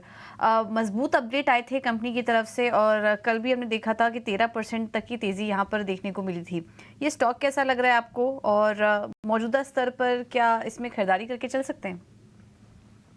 देखिए, मुझे लग रहा है कि ये प्लेटफॉर्म बिजनेस है और जिस प्रकार की ऑपरेटिंग लेवरेज की स्केलेबिलिटी है, मुझे लग रहा है अगला साल भी इनके लिए काफी स्ट्रांग रहेगा। इनफैक्ट इन्होंने एक अच्छी बात की है कि टॉप लाइन ग्रोथ चौथे तिमाही में इतना ज्यादा बढ़ा नहीं, लेकिन कॉस्ट कंट्रोल और वैल्यू एडिशन से मार्जिन्स में अच्छा इजाफा हो गया। तो मुझे लग रहा है कि देखिए, अगर आपका नजरिया कम से कम 6-12 मंथ्स है, तो मुझे लग रहा है कि यहाँ से भी एक 10-15% की मूव बनेगी।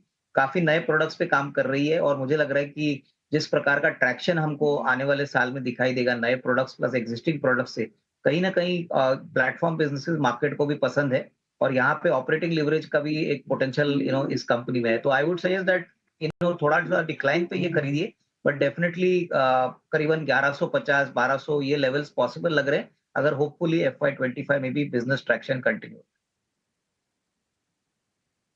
अविनाश जी, एक और सवाल आपसे नेस्ले पर भी लेंगे। कल हमने देखा था भारी गिरावट थी और उसकी वजह से दूसरे एफएमसीजी काउंटर्स भी टूट रहे थे।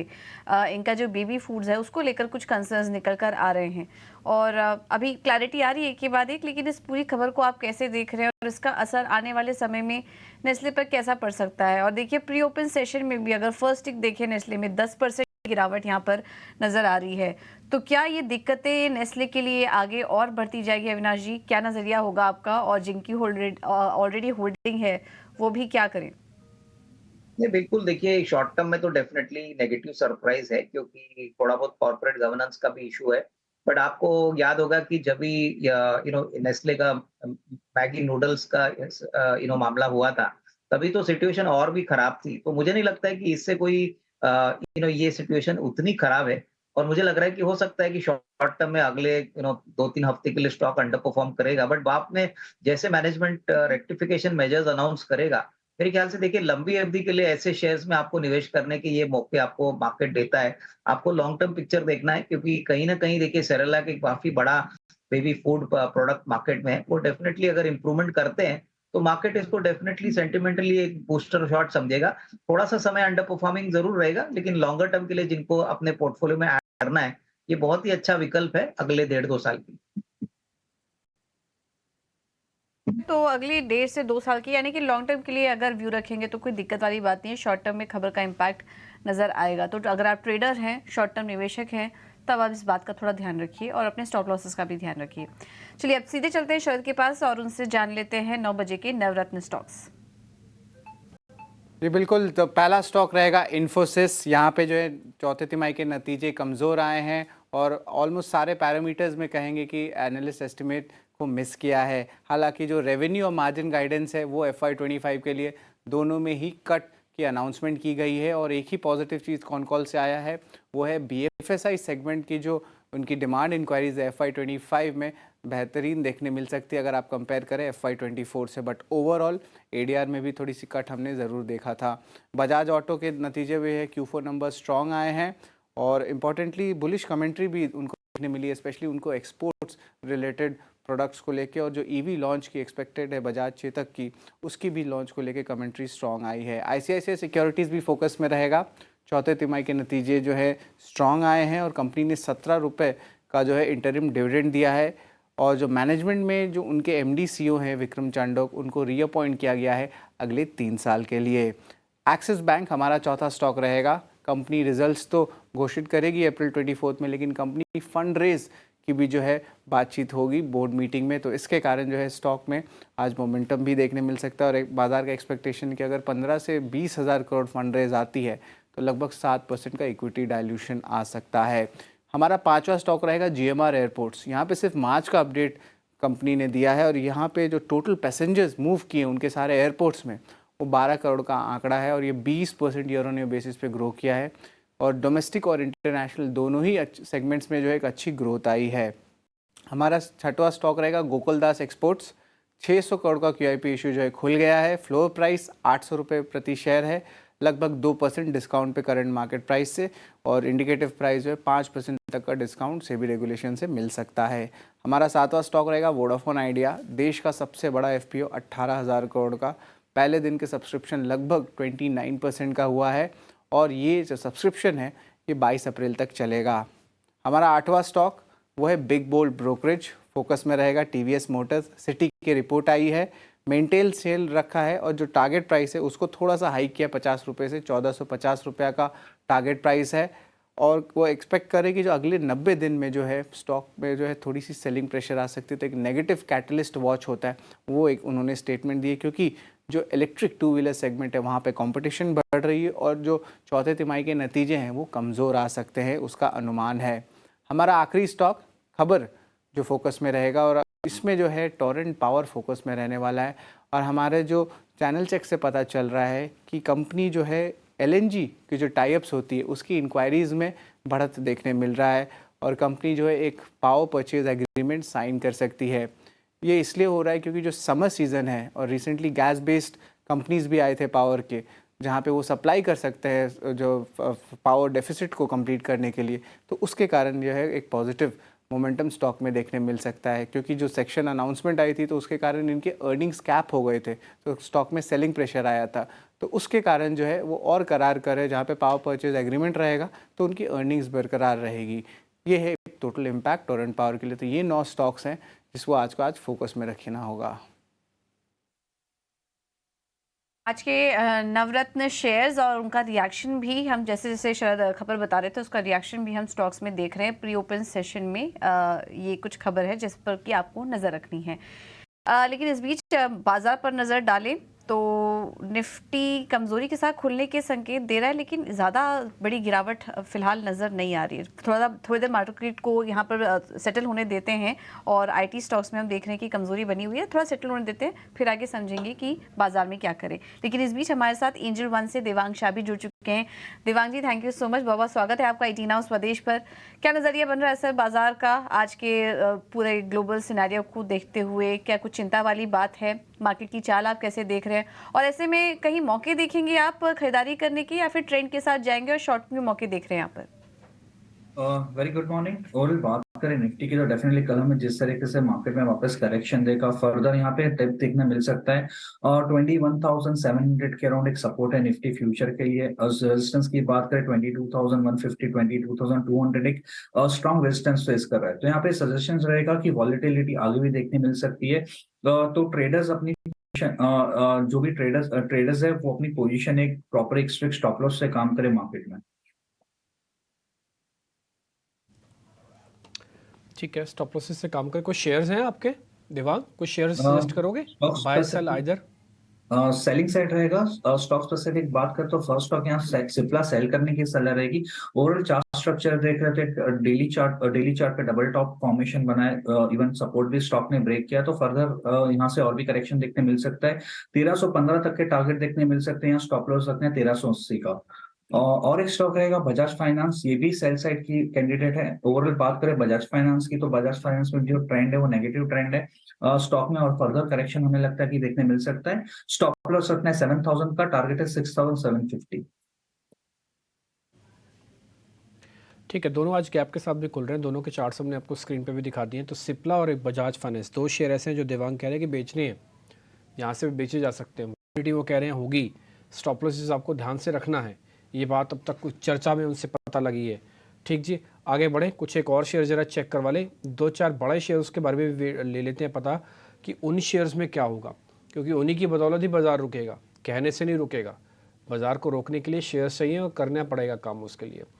संतोष सर जरा रिलायंस और HDFC बैंक दोनों चेक कर लो, दोनों में स्ट्रेंथ है बाजार को रोकने की, रिलायंस और HDFC बैंक। यस जिन पे मुझे लगता है कि अगर मार्केट में रिकवरी आई तो शायद रिलायंस लीड कर सकता है, बिकॉज इसके रिजल्ट्स आ रहे हैं, मंडे को आ रहे हैं। मोस्टली हम फ्राइडे को रिजल्ट देखते हैं, शायद एलोन मस्क का विजिट भी है तो एक वो भी फैक्टर है और स्टॉक स्ट्रेंथ शो कर रहा है। मुझे लगता है अगर यहाँ से रिकवर करता है तो शायद इसमें एक तेजी देखने को मिल सकती है, इसमें नजर रखिएगा। HDFC बैंक की बात करें तो HDFC बैंक का स्ट्रक्चर ठीक है, 200 दिन के मूविंग से रिजेक्ट होकर नीचे आया है, लेकिन फिर से वही सपोर्ट जोन के आसपास आ गया 1470 के आसपास। मुझे लगता है 1470 के आसपास इसमें सपोर्ट देखने को मिलेगा। तो ये दो स्टॉक पे नजर रखना चाहिए, अगर मार्केट में रिकवरी आती है तो ये दो स्टॉक लीड कर सकते हैं। ठीक है, आज पहले चरण की वोटिंग भी होने जा रही है, आपको इसके बारे में भी आपको अवगत करा दें। और ये सारी की सारी इन्फॉर्मेशन हमने साइड में एक विंडो बनी हुई है, वहाँ पर अब सारी की सारी इन्फॉर्मेशन आप देखेंगे। अविनाश सर, एक बार जो ये पहले चरण की वोटिंग है, इससे कोई फ़र्क पड़ेगा मार्केट पे? हालांकि ये सारे के सारे नंबर्स तो 4 तारीख को आएंगे और आप कुछ बता भी नहीं सकेंगे, पोस्ट इलेक्शन जो नंबर्स होते हैं, लेकिन फिर भी मार्केट में ना लीक होके आती है खबरें। मार्केट का अपना एक एनालिसिस है चेक करने का। कुछ फ़र्क पड़ेगा सर? पॉजिटिव नेगेटिव कुछ भी बनती है बात तो? मेरे ख्याल से आज पहला चरण है तो मार्केट भी थोड़ा सा इंतजार करेगा, बट कहीं ना कहीं मुझे लग रहा है कि आने वाले हफ्तों में जैसे जैसे ये इलेक्शन का शेड्यूल कंटिन्यू होता है, आपको खबरें आएंगी कि कहाँ पे रूलिंग पार्टी स्ट्रांग है, कहाँ पे कांग्रेस या opposition market share vote share करेगा।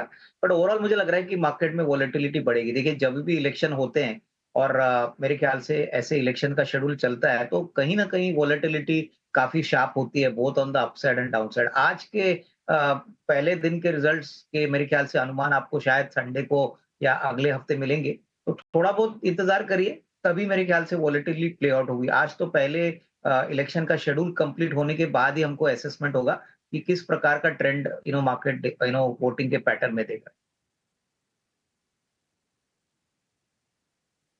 तो आज चुनावी माहौल भी है, आज से वोटिंग भी शुरू हो जाएगी, तो उस पर भी आज फोकस रहेगा और इससे जुड़ा जो भी अपडेट होता है वो हम आपके सामने लेकर आते रहेंगे। चलिए, प्री ओपन सेशन में बाजार सेटल हो चुका है और कमजोरी के साथ खुलने के संकेत मिल रहे हैं। 21,900 के नीचे खुलने के संकेत मिल रहे हैं। डिम्पी, इस वक्त कैसी लग रही है आपको ओपनिंग? देखिए, ओपनिंग के 2 पॉइंट है जो हमने नोटिस कर रहे हैं। पहला पॉइंट ये तो होना ही था क्योंकि आपको, लेकिन फिर भी आप कम गिर रहे हैं। पहला पॉइंट है क्योंकि आपको पहले दिख रहा था 350 पॉइंट और मेरा एक्सपेक्टेशन था कि अगर 350 के 350 एज इट इज जंप होके आ जाएं तो बहुत ही अच्छा था, लेकिन ऐसा हुआ नहीं। 134 पॉइंट है आपके। जैसे मैंने आपको सुबह भी बताया था ना, आपको 3 रेजिस्टेंस की एक सपोर्ट की रेंज बताई थी। पहला तो 22,000, वो तो कलम बंद हुए उस पर। फिर बताया था 21,800, तो आज आप 21,800 के ऊपर हो। अगर ये जाएगा तो फिर 21,500 तक भी मार्केट का रास्ता खोलेंगे। तो 3 चरण में आप चेक करो। तो पहला आज आपका नोटिसेबल पॉइंट क्या है, वो मैं सिर्फ आपको नोटिस कराता हूँ 21,800। क्या मेरे को आते ही खरीद लेना है? तो उसका जवाब हो सकता है ना। हालांकि खबरें मिक्स्ड आ रही हैं। 10 मिनट पहले खबरें आई कि वॉर हुआ है, 10 मिनट बाद रॉयटर्स से खबरें आ रही हैं कि ऐसा कुछ नहीं हुआ। तो मैं इसलिए कह रहा हूँ ना तो आप ना मैं वहाँ पे जाके चेक तो नहीं कर पाएंगे। जो खबरें आएंगी मार्केट उस पर रिएक्शन देगा। आपको ओवर रिएक्ट नहीं करना है। ओवर रिएक्शन जिनको करना है उनको करने दो, आप शांति से भी थोड़ा बैठो। दूसरा पॉइंट ये है कि आज भगवान नहीं रखें प्रार्थना कि भाई 21,800 अगर बच जाता है तो एक छोटा मोटा पुल बैक आएगा मार्केट के अंदर।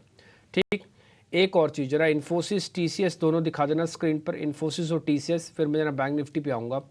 इन्फोसिस और टीसीएस के नंबर खराब आए हैं। क्या परसेंटेज में इन्फोसिस को पनिशमेंट 2-2.5% की मिले, वो भी जब बाजार गिर रहा हो, तो ये मेरे को लग रहा है थोड़ा अच्छा साइन है कि इन्फोसिस का कट बहुत बड़ा नहीं है। एक बार जरा रिलायंस इंडस्ट्रीज और एचडीएफसी भी दिखा दो। रिलायंस इंडस्ट्रीज और एचडीएफसी भी, अगर इन दोनों के पास भी कोई मेजर कट नहीं आते हैं एचडीएफसी और रिलायंस इंडस्ट्रीज के अंदर, जैसे मैंने थोड़ी देर पहले ही पता किया संतोष सर से, वो भी कह रहे हैं कि रिलायंस लीडरशिप दिलवा सकता है, तो आप इन दोनों में ना आधा % की ही गिरावट है। तो मार्केट का लेवल्स, मार्केट के अंदर स्ट्रॉन्ग नोट्स पे शेयर्स खड़ा होना, जिनमें प्रॉब्लम्स है उनमें गिरावट कितनी आ रही है, सब चीज़ें चेक करते जाओ। एक एक पॉइंट मैं आपके सामने क्लियर कर रहा हूँ। आते हैं जरा बैंक निफ्टी पर। बैंक निफ्टी 46,500 का इंपॉर्टेंट सपोर्ट एरियाज है। अभी विशाली भी आपको यही सुबह बता के गई है 46,500, तो हम हैं 46,744 के आसपास। तो आपके पास सिर्फ 200-250 पॉइंट का ही और गुंजाइश बनती है कि नीचे आके सपोर्ट मिल जाएगा। तो इसलिए थोड़ा सा मैं ये नहीं बोलूँगा आपको एग्रेसिव होने की ज़रूरत नहीं, एग्रेसिव रहो, लेकिन अभी ना सौदे पंच करने में एग्रेसिव मत रहो, डाटा को चेक करने में एग्रेसिव हो। अगर कहीं भी कोई भी सपोर्ट के सिग्नल आते हैं तो उन लोगों के पास आज अधिकार हैं जिनके पास 5, 10 लॉट, 15 लॉट लेने की कैपेसिटी है, वो एक राउंड की बाइंग ज़रूर कर सकते हैं। लेकिन जिनको लेना ही 2 लॉट है उनको भी थोड़ा रुकना चाहिए, क्योंकि वो ऐसा ना हो कि 2 लॉट लें और यहीं से वो ट्रैप हो जाएं, जैसे जो लोग 22,300 पे, 200 पे, 100 पे आके ट्रैप हुए हुए हैं। ठीक, थोड़ा वेट कर लें। बैंक निफ्टी के अंदर भी आपको मोटा मोटी आइडिया दे दिया। 1 से सवा मिनट के बाद बाजार खुल जाएगा। आज इंडिया विक्स ना ऑलरेडी 13 पे है, ये ना गैप के साथ भी खुलेगा इंडिया विक्स को भी, और कोई बड़ी बात नहीं कि आपको 14.5-15 तक लेवल मिल जाए। यहाँ के ना एक ईरान वाला मैटर काफ़ी हद तक इंडिया विक्स इसको डिस्काउंट करेगा। फिलहाल अभी मेरे पास आंकड़े नहीं है, अपडेटेड नहीं है। एक बार बाजार खुल जाएगा तो ये नंबर भी मैं आपको बता दूंगा। ठीक जी, बाजार की करें तैयारी, 1 मिनट बाद मार्केट खुल जाएगा। अच्छा, एक जो बढ़ने वाले शेयर्स हैं जरा मैं उनके भी नाम आपको बता देता हूँ ताकि आपको थोड़ा आइडिया लग जाए कि आज बाजार में इस तरह के भीषण माहौल में भी मार्केट में कौन कौन से स्ट्रेंथ दिखा रहा है। दिखाइए एक बार जरा स्क्रीन पे, भारती एयरटेल, अपोलो हॉस्पिटल्स दिखाइए जरा, Bharti Airtel, Apollo hospital, ONGC, doctor Reddy's, ये कुछ एक शेयर है जो आज हरे निशान में खुल रहे हैं, जो आज कमज़ोर खुल रहे हैं।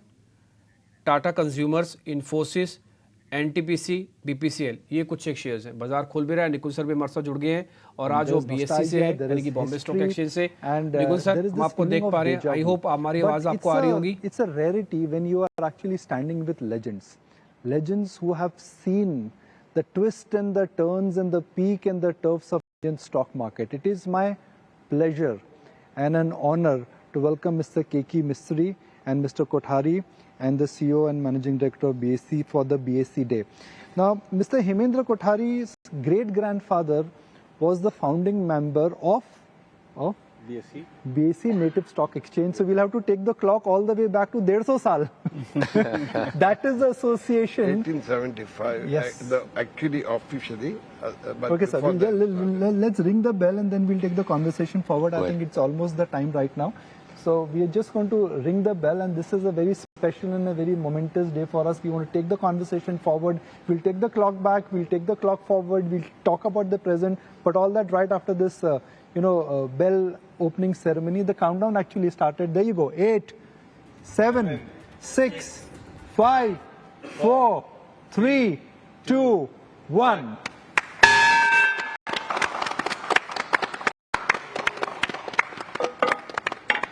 So, I'm getting goosebumps, and for our team here, this is the first time on Bombay Stock Exchange, right?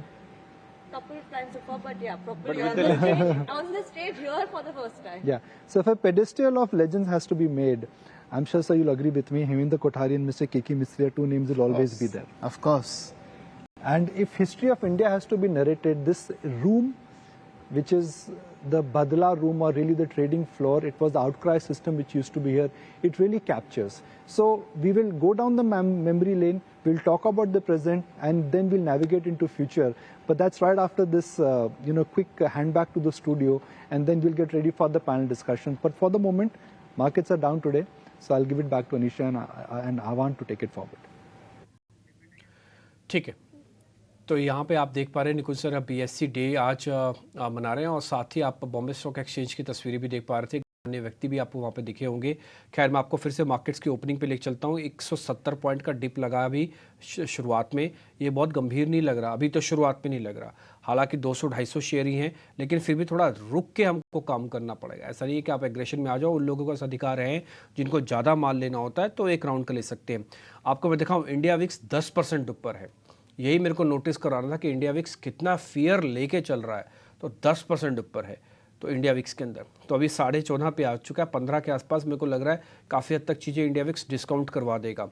आते हैं बैंक निफ्टी पर, 450 पॉइंट के आसपास की गिरावट है, 46,600 पे खड़े हैं। 46,500 का सपोर्ट एरिया, 21,800 को शुरुआत में भी निफ्टी बचाने की कर रहा है कोशिश। चेक कर लेंगे, देख लेंगे, समझ लेंगे क्या करना चाहिए। फिलहाल जल्दबाजी ना करें, थोड़ा थोड़ा रुक के काम करें। और मैं काम करने के लिए मना ही नहीं कर रहा हूँ, बट आपको अपना फाइनेंशियल डिसिप्लिन को मेंटेन रखना है। आ जाते हैं जरा बढ़ने वाले शेयर्स पे। आज कौन कौन से शेयर शुरुआत में ही लीडरशिप दे रहे हैं या स्ट्रेंथ दिखा रहे हैं? ONGC दिखाइए, अपोलो हॉस्पिटल और सिप्ला, ये 3 शेयर हैं। इन तीनों शेयरों ने आज हरा निशान अपने आप को दिखाया है शुरुआत में ही। BPCL, HDFC लाइफ, आपको पता है ब्रोकिंग हाउसेस की रिपोर्ट आई, कटवट लगे हैं इसमें। आज ऑयल मार्केटिंग कंपनीज पे भी बसीन साहब ने एक शॉर्ट कॉल दिया हुआ है आपको। HPCL वो एक बकायदा उनकी तरफ से शॉर्ट है। इसके अलावा जो आज कमज़ोर कड़ी में है वो एक्सिस बैंक है, कल इसका स्ट्रक्चरल ब्रेकडाउन हो गया था, STBT बना था ये। L&T और बजाज ऑटो, ये कुछ एक और शेयर्स हैं जहाँ पर आज शुरुआती आपको नुकसान देखने को मिल रहा है। मैं निफ्टी के हटकर थोड़ा और आगे चला जाता हूँ तो D-Mart आपको हरे निशान में दिखेगा, सीमेंस आपको हरे निशान में दिखेगा, अपोलो हॉस्पिटल्स आपको हरे निशान में दिखेगा। ये कुछ एक ट्रेड हैं। इंडिगो डेज लो, BPCL, HDFC life, IOC, Canara bank, इन सब में गिरावट करीब करीब 2-2% की है। मार्केट 21,800 को रीटेस्ट करना या टेस्ट करना, माफ़ कीजिए, जैसे भी समझिए आप, इसको करने की कोशिश कर रहा है। देखते कितना रोक पाता है। मैं फिर से बोल रहा हूँ, आज भले ट्रेड कम कीजिए लेकिन आज बहुत ज़्यादा कीजिए, लेवल की टेस्टिंग कीजिए, समझिए कहाँ पे कौन सी चीज़ कहाँ पे कैसी दिख रही है। ये मोटा मोटी है, ठीक। 1-2 चीज़ मैं आपको और नोटिस कराता हूँ। एक बार जरा रिलायंस इंडस्ट्रीज़ दिखाना है, इसमें सिर्फ 5 से 4 रुपये की ही गिरावट है। मैंने रिलायंस पे आज बहुत बुलिश हूँ, मैंने इसलिए संतोष सर से पता भी किया। अगर रिलायंस यहाँ पे रोक लेता है ना, हरे निशान में आता है, तो दूसरों का भी हौसला बुलंद होगा। HDFC भी दिखाना, सिर्फ गिरावट 8 रुपये की है। दिखाइए एक बार जरा TCS और इन्फोसिस भी, इन्फोसिस के नंबर्स का रिएक्शन भी स्क्रीन पर जल्दी जल्दी दिखाइए, जल्दी जल्दी फायर कीजिए प्रोड्यूसर साहब स्टॉक्स को। इन्फोसिस, TCS, HUL, ये तीनों जल्दी जल्दी से दिखाइए। इन्हीं तीनों शेयर्स में देखते हैं अभी और क्या पोजीशंस बन रही है। हालांकि TCS में गिरावट सिर्फ 1% की है। इन्फोसिस भी दिखाइए। इन सब में जो गिरावट है लिमिटेड की है, ठीक है, देखते हैं एक बार, वेट एंड वॉच करते हैं। हीट मैप दिखाइए एक बार जरा, फिर छोटे मझोले शेयर का इंडाइसिस आपको बता देंगी सृष्टि, और उसके फिर हम कॉल्स लेना भी शुरू करेंगे। हीट मैप दिखा दीजिए ज़रा जल्दी से। आपको वैसे तो उसमें ज़्यादातर शेयर खाली मिलेंगे, कोई इक्का दुक्का दिख गया तो दिख गया, जैसे ONGC वगैरह। इस पे ब्रोकिंग हाउसेस की रिपोर्ट्स भी है, गैस का थोड़ा प्राइसिंग भी है, इनके प्राइजेस बढ़ते हैं तो बेनिफिट होता है, डिस्ट्रीब्यूशन कंपनीज को नुकसान होता है। तो ये हीट मैप के अंदर आपको टिपिकली दिख जाएगा। ये हीट मैप आपकी स्क्रीन पर आ रहा है, इसमें ज़्यादातर शेयर आपको लाल निशान में दिख रहा है। अगर कोई हरा दिखेगा भी तो सबसे पहले ONGC ही दिखेगा, ठीक जी। सृष्टि, छोटे मझोले शेयर्स बता दीजिए। ठीक है, तो यहाँ पे अगर मिड और स्मॉल कैप इंडेक्स की बात करें तो जी हाँ, गिरावट ही हावी है। 1.5% की गिरावट है मिड और स्मॉल कैप के केमों में। इसके अलावा कुछ स्टॉक स्पेसिफिक एक्शन ज़रूर है, उन पे अगर हम फोकस करें तो सबसे पहले स्पार्क यहाँ से फिर से एक बार लगातार 5% का लोअर सर्किट है। श्नाइडर इलेक्ट्रिक 5% की गिरावट है। इसके अलावा ऑयल एंड गैस काउंटर्स भी गिरावट का शिकार हो रहे हैं। मेट्रोपोलिस हेल्थ यहाँ पे एक हरे निशान में शुरुआत ज़रूर हुई थी, अभी 3.5% की यहाँ पे हम गिरावट देख रहे हैं। टाटा कम्युनिकेशंस भी यहाँ पे गिरावट का शिकार हो रहा है। कुछ वॉलेटाइल काउंटर्स जो सर्किट टू सर्किट खेलते हैं, आलोक इंडस्ट्रीज कल 5% का अपर सर्किट था, 3% की यहाँ पे गिरावट है। इसके अलावा NBCC भी एक काउंटर है जो कि आज कमज़ोर है। बढ़ने वाले शेयर्स में अगर आप बहुत बाहर जाएंगे, 500 की लिस्ट से भी बाहर जाएंगे, तब कुछ काउंटर्स ज़रूर दिखेंगे जहाँ पे अच्छी तेज़ी है। इसमें IRM एनर्जी हाल फिलहाल की लिस्टिंग, यहाँ पे 10% का उछाल है। वारे रिन्यूएबल्स टेक्नोलॉजी यहाँ पे 5% की तेज़ी है। इसके अलावा सद्भाव इंजीनियरिंग यहाँ पे नज़र डालिए, यहाँ पे भी 5% का उछाल हम देख पा रहे हैं। और साथ ही साथ ट्रालब्रोस ऑटोमोटिव, कल एक बड़ा ऑर्डर मिला था कंपनी को, 5% का अपर सर्किट लगा हुआ था। आज फिर से यहाँ पे हम 5% का अपर सर्किट देखते हुए नज़र आ रहे हैं। पर देखा जाए तो लगभग सभी काउंटर्स में गिरावट है। और एक और काउंटर हाईलाइट करना चाहूँगी, हिंद रेक्टिफायर्स, यहाँ पे भी 8% की तेज़ी है। और ट्रांसफॉर्मर्स एंड रेक्टिफायर्स में भी आज 5% की आप तेज़ी देख रहे हैं।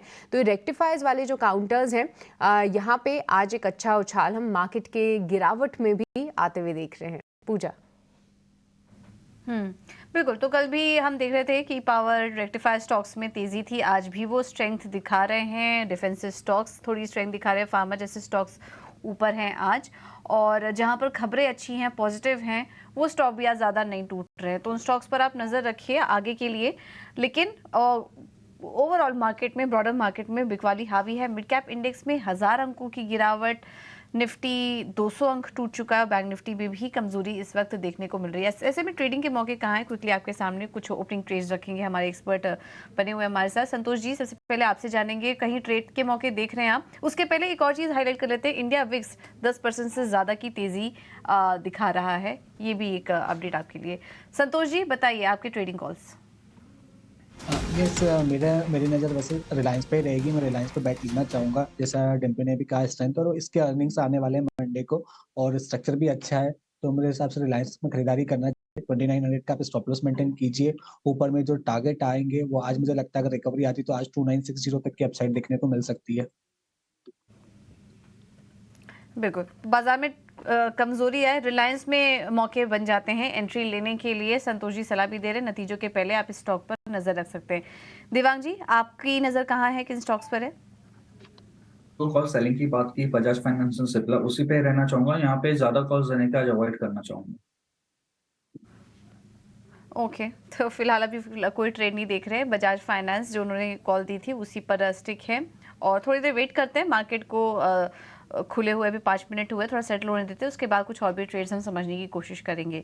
बाजार इस वक्त देखिए तो 21,800 के लेवल्स को कहीं ना कहीं होल्ड करने की कोशिश कर रहा है। अविनाश जी, ऐसे में आप भी बताइए, गिरावट हावी है, लेकिन कहीं कुछ क्वालिटी स्टॉक्स में एंट्री करने के मौके देख रहे हैं आप? नहीं, मेरे ख्याल से देखिए, जो डोमेस्टिक फेसिंग सेक्टर्स है, जैसे कि सीमेंट है, कैपिटल गुड्स है, मेरे ख्याल से ये बिजनेसेस बहुत ही स्ट्रांग है। मुझे लग रहा है कि सीमेंट में हमने प्राइस इंक्रीज देखा है, इंफ्रास्ट्रक्चर में ग्रोथ का पोटेंशियल काफी अच्छा है। नई गवर्नमेंट आती है तो नए बजट में आपको काफी फोकस इंफ्रास्ट्रक्चर में देखने को मिलेगा। तो लार्ज कैप स्टॉक्स में अल्ट्राटेक है, उसके बाद छोटे सीमेंट कंपनीज में हेडनबर्ग सीमेंट है। मुझे लग रहा है कि इन्वेस्टर्स को देखिए ऐसे खराब बाजार में अच्छी बिजनेसेस और अच्छी कंपनीज को एक्यूमुलेट करना चाहिए। रही बात कैपिटल गुड्स की, तो हमको लग रहा है कि L&T जैसा स्टॉक है, इसमें मुझे नहीं लग रहा है कोई बड़ी दिक्कत आएगी इनके बिजनेस के ऊपर। ओवरऑल अगर छोटे कैपिटल गुड्स की बात करें तो एक्शन कंस्ट्रक्शन इक्विपमेंट एक अच्छी कंपनी है। वहां पे भी हमको लग रहा है कि not only capital goods but defence का भी फ्लेवर है। ऑब्वियसली डिफेंस और रेलवे स्टॉक्स भी अगर आपको सस्ते भाव में मिलते हैं तो इनको डेफिनेटली आपको पिक करना चाहिए, क्योंकि ये मल्टी ईयर थीम है और ऑब्वियसली बजट में भी बड़े अनाउंसमेंट्स यहाँ पे आएंगे। तो आई थिंक गिने चुने सेक्टर्स है, आप थोड़ा सा सोच समझ के, थोड़ा सा कॉशियस तरीके से अपना SIP या थोड़ा सा निमलिंग अभी करना है। हो सकता है कि थोड़ी सी अंडर परफॉर्मेंस करंट सिनेरियो में आपको देखने को मिले, लेकिन जब मार्केट बाउंस बैक होगा तभी आपको एक अच्छा रिस्क रिवॉर्ड मिलने की पॉसिबिलिटी। देखिए, शुरुआत में मार्केट में जो एक फॉल आया था वो 800 के नीचे तक ड्रैग कर गया था, लेकिन किसी तरह से मार्केट ने उसको रोक दिया। यानी कि जो आज का लो बना वो 21777 का बना है लेवल्स का, ठीक है। तो खुलने के बाद करीब करीब 100 पॉइंट तक ड्रैग किया, लेकिन उसके बाद उसको रोक दिया। अब आज का लेवल हो गया आपके लिए तैयार। अब आज ये जब तक अब इंट्राडे लो ब्रेक नहीं होता ना, तो मार्केट और नीचे नहीं जाएगा। ये पहला पॉइंट है जो इंट्राडे लो के अंदर है। दूसरा पॉइंट है, इंडिया विक्स खुला था 10%, थोड़ा सा खिसक कर अभी 9% के आसपास है, खिसकना शुरू हो गया है। तो ये पहला पॉइंट है। तीसरा, चला 21,800 की कॉल में आपको दिखा सकता, थोड़े लेवल्स की प्रॉब्लम चल रही है हमारे यहाँ पे, नहीं तो अदरवाइज उस कॉल के अंदर भी धीरे धीरे करके थोड़ी बाइंग आई है, ठीक है। तो ये सारी चीज़ें ना कहीं अभी थोड़ा मार्केट के फेवर में जा रही हैं और शायद बाजार 1 मिनट के लिए एक छोटे से पुल बैक को देखेगा, लेकिन ये पुल बैक कितना तेज होगा ये भी कहना मुश्किल है। अभी ना थोड़ा समय लगेगा इसको ठीक होने में, ऐसा नहीं कि एक ही दिन में ख़राब है एक ही दिन में ठीक हो जाएगा, थोड़ा समय लगेगा। थोड़ा सेलेक्टिव शेयर्स पे रहना, ध्यान रखना। और अभी अगर आपको ट्रेड करने से मन नहीं आ रहा, आपका ट्रेड नहीं करना चाह रहे तो रोक लो अपने आपको, कोई खास दिक्कत नहीं है। मैं ज़रा बड़े शेयर्स पे आता हूँ। ITC हमने एक बार ज़रा चेक करवाना है, ITC पे एक बार रिकमेंडेशन चाहिए आपकी। देवांग, ITC अब आप ट्रेड करोगे आज?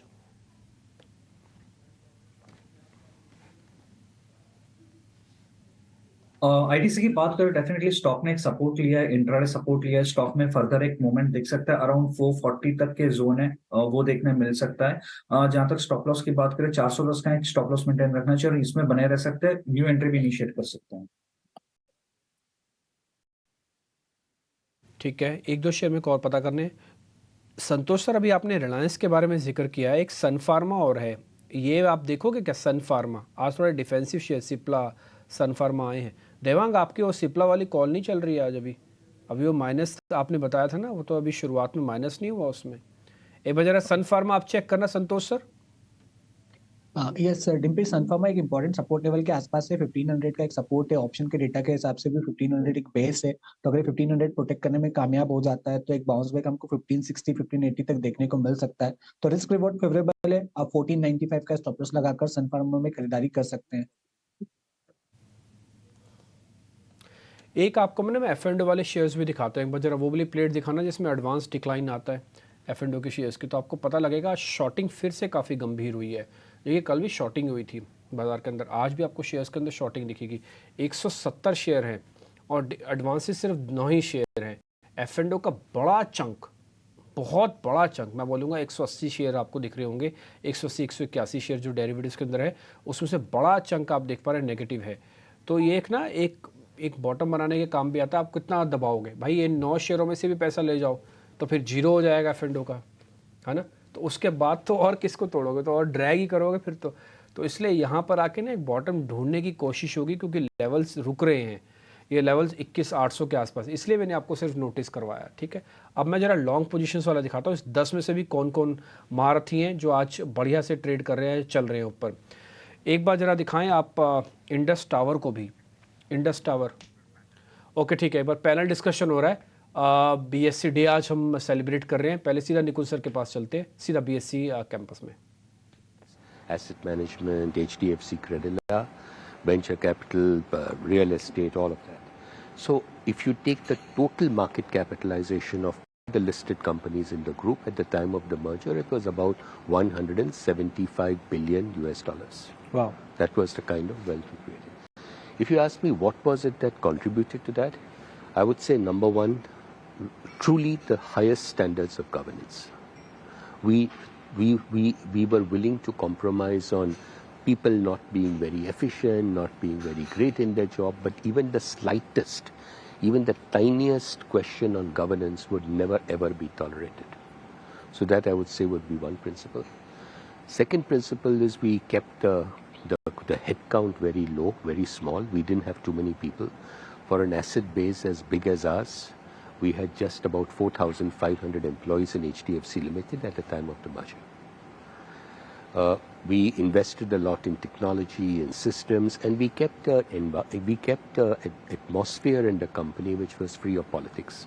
If you ask me honestly, that was one, I consider that as one of the most important contributors to our growth, and everyone contributed. And the third I would say is that we had very, very clear goals that we set for ourselves. You know, I used to meet international investors from the 90s after, as Hemendra Bhai said, foreign investors, started coming into India in the mid-90s.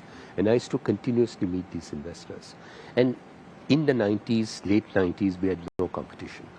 And then suddenly the banks started getting in, State Bank came in, ICICI came in, and some of these banks started sending, people over to customers' houses to help them fill up forms and stuff like that. We never had all that. So our investors used to come and say, okay, you are losing market share. Obviously, if you have 99% market share and someone comes in, you will lose some market share. So we continuously kept telling our investors that we have 4 very, very clear objectives that we set for ourselves. And these objectives did not revolve only on growth. Growth, yes, but growth in a profitable manner, not growth for the sake of growth. So there was clarity of thought in what we wanted to do.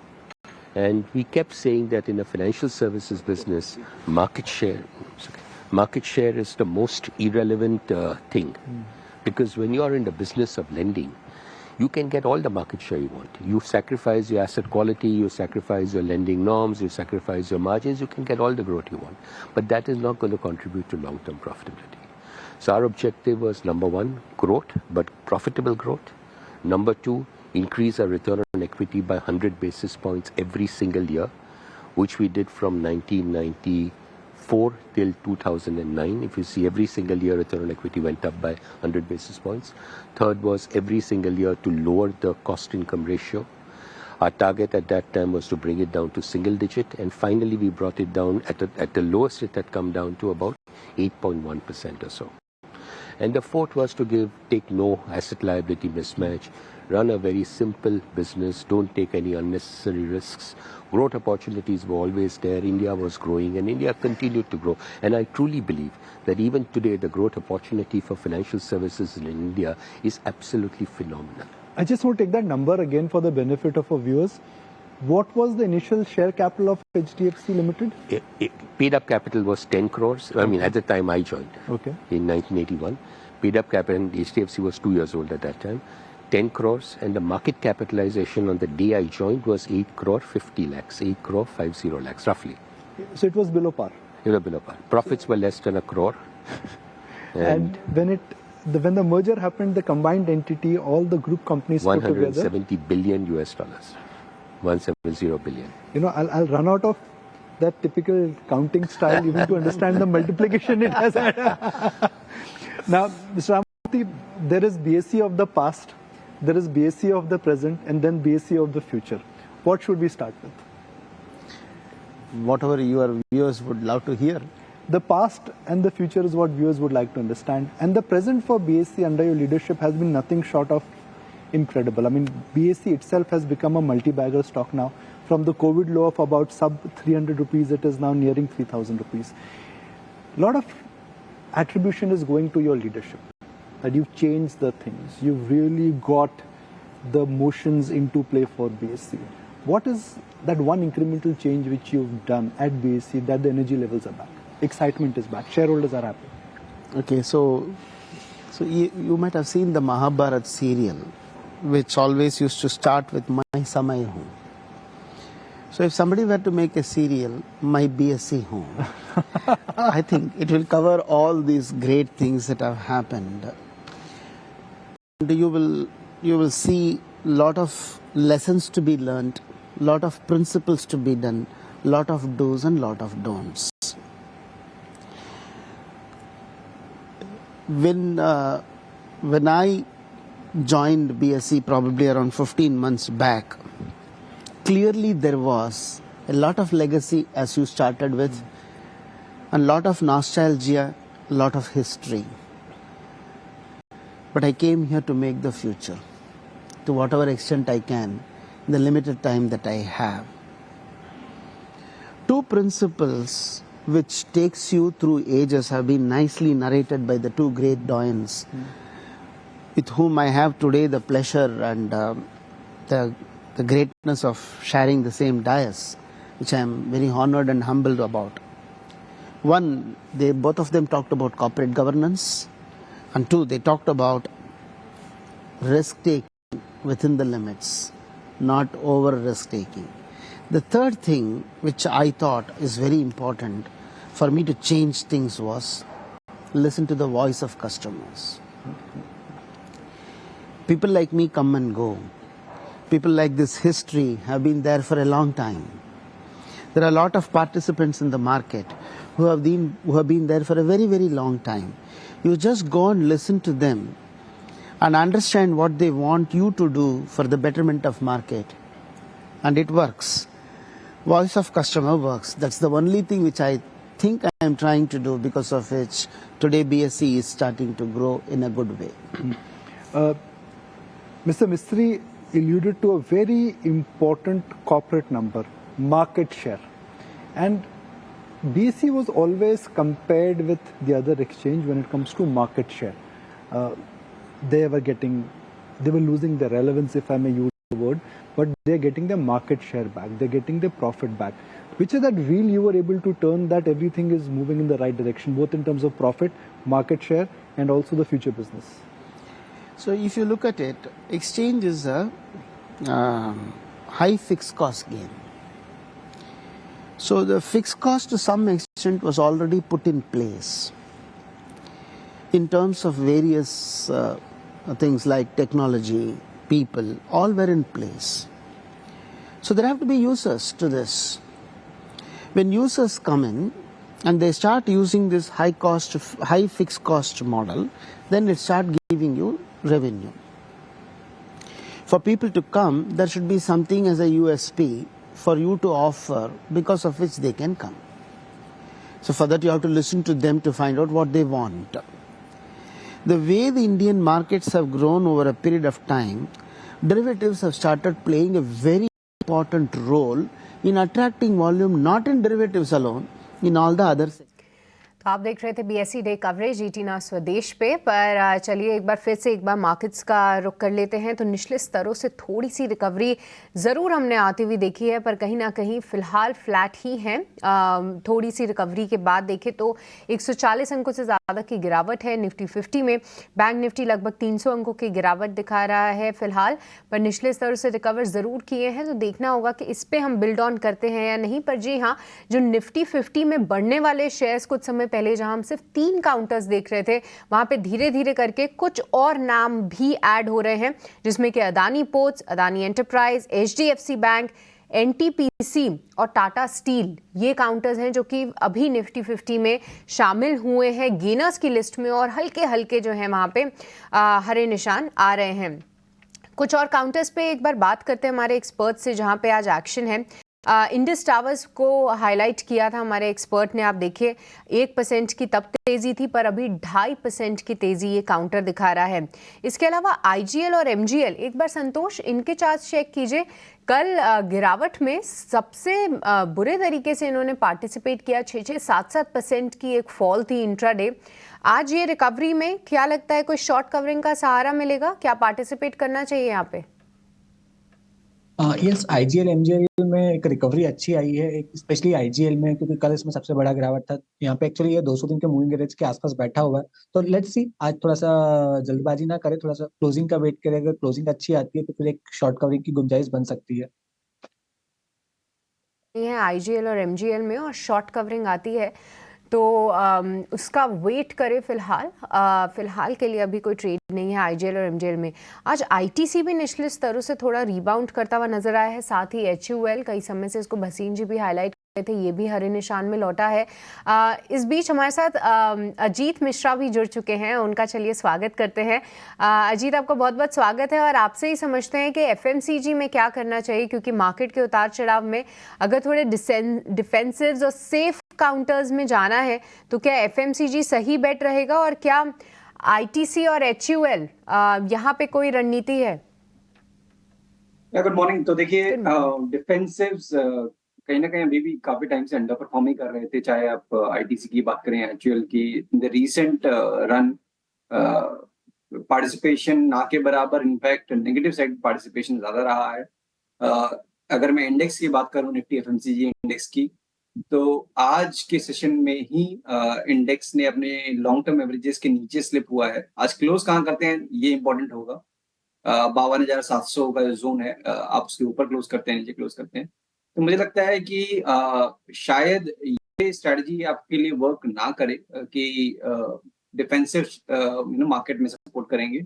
In fact कुछ एक stocks हैं जो कि across the board जहाँ पे strength है, जैसे कि अगर टेलीकॉम स्पेस में बात करें तो भारती एयरटेल एक ऐसा नाम जहाँ पे कि आज के सेशन में भी, कल के सेशन में काफी स्ट्रॉन्ग वॉल्यूम सही थे। स्टॉक अपने रिकॉर्ड हाई पे है, कंसोलिडेशन रेंज का ब्रेकआउट भी देखने को मिला था।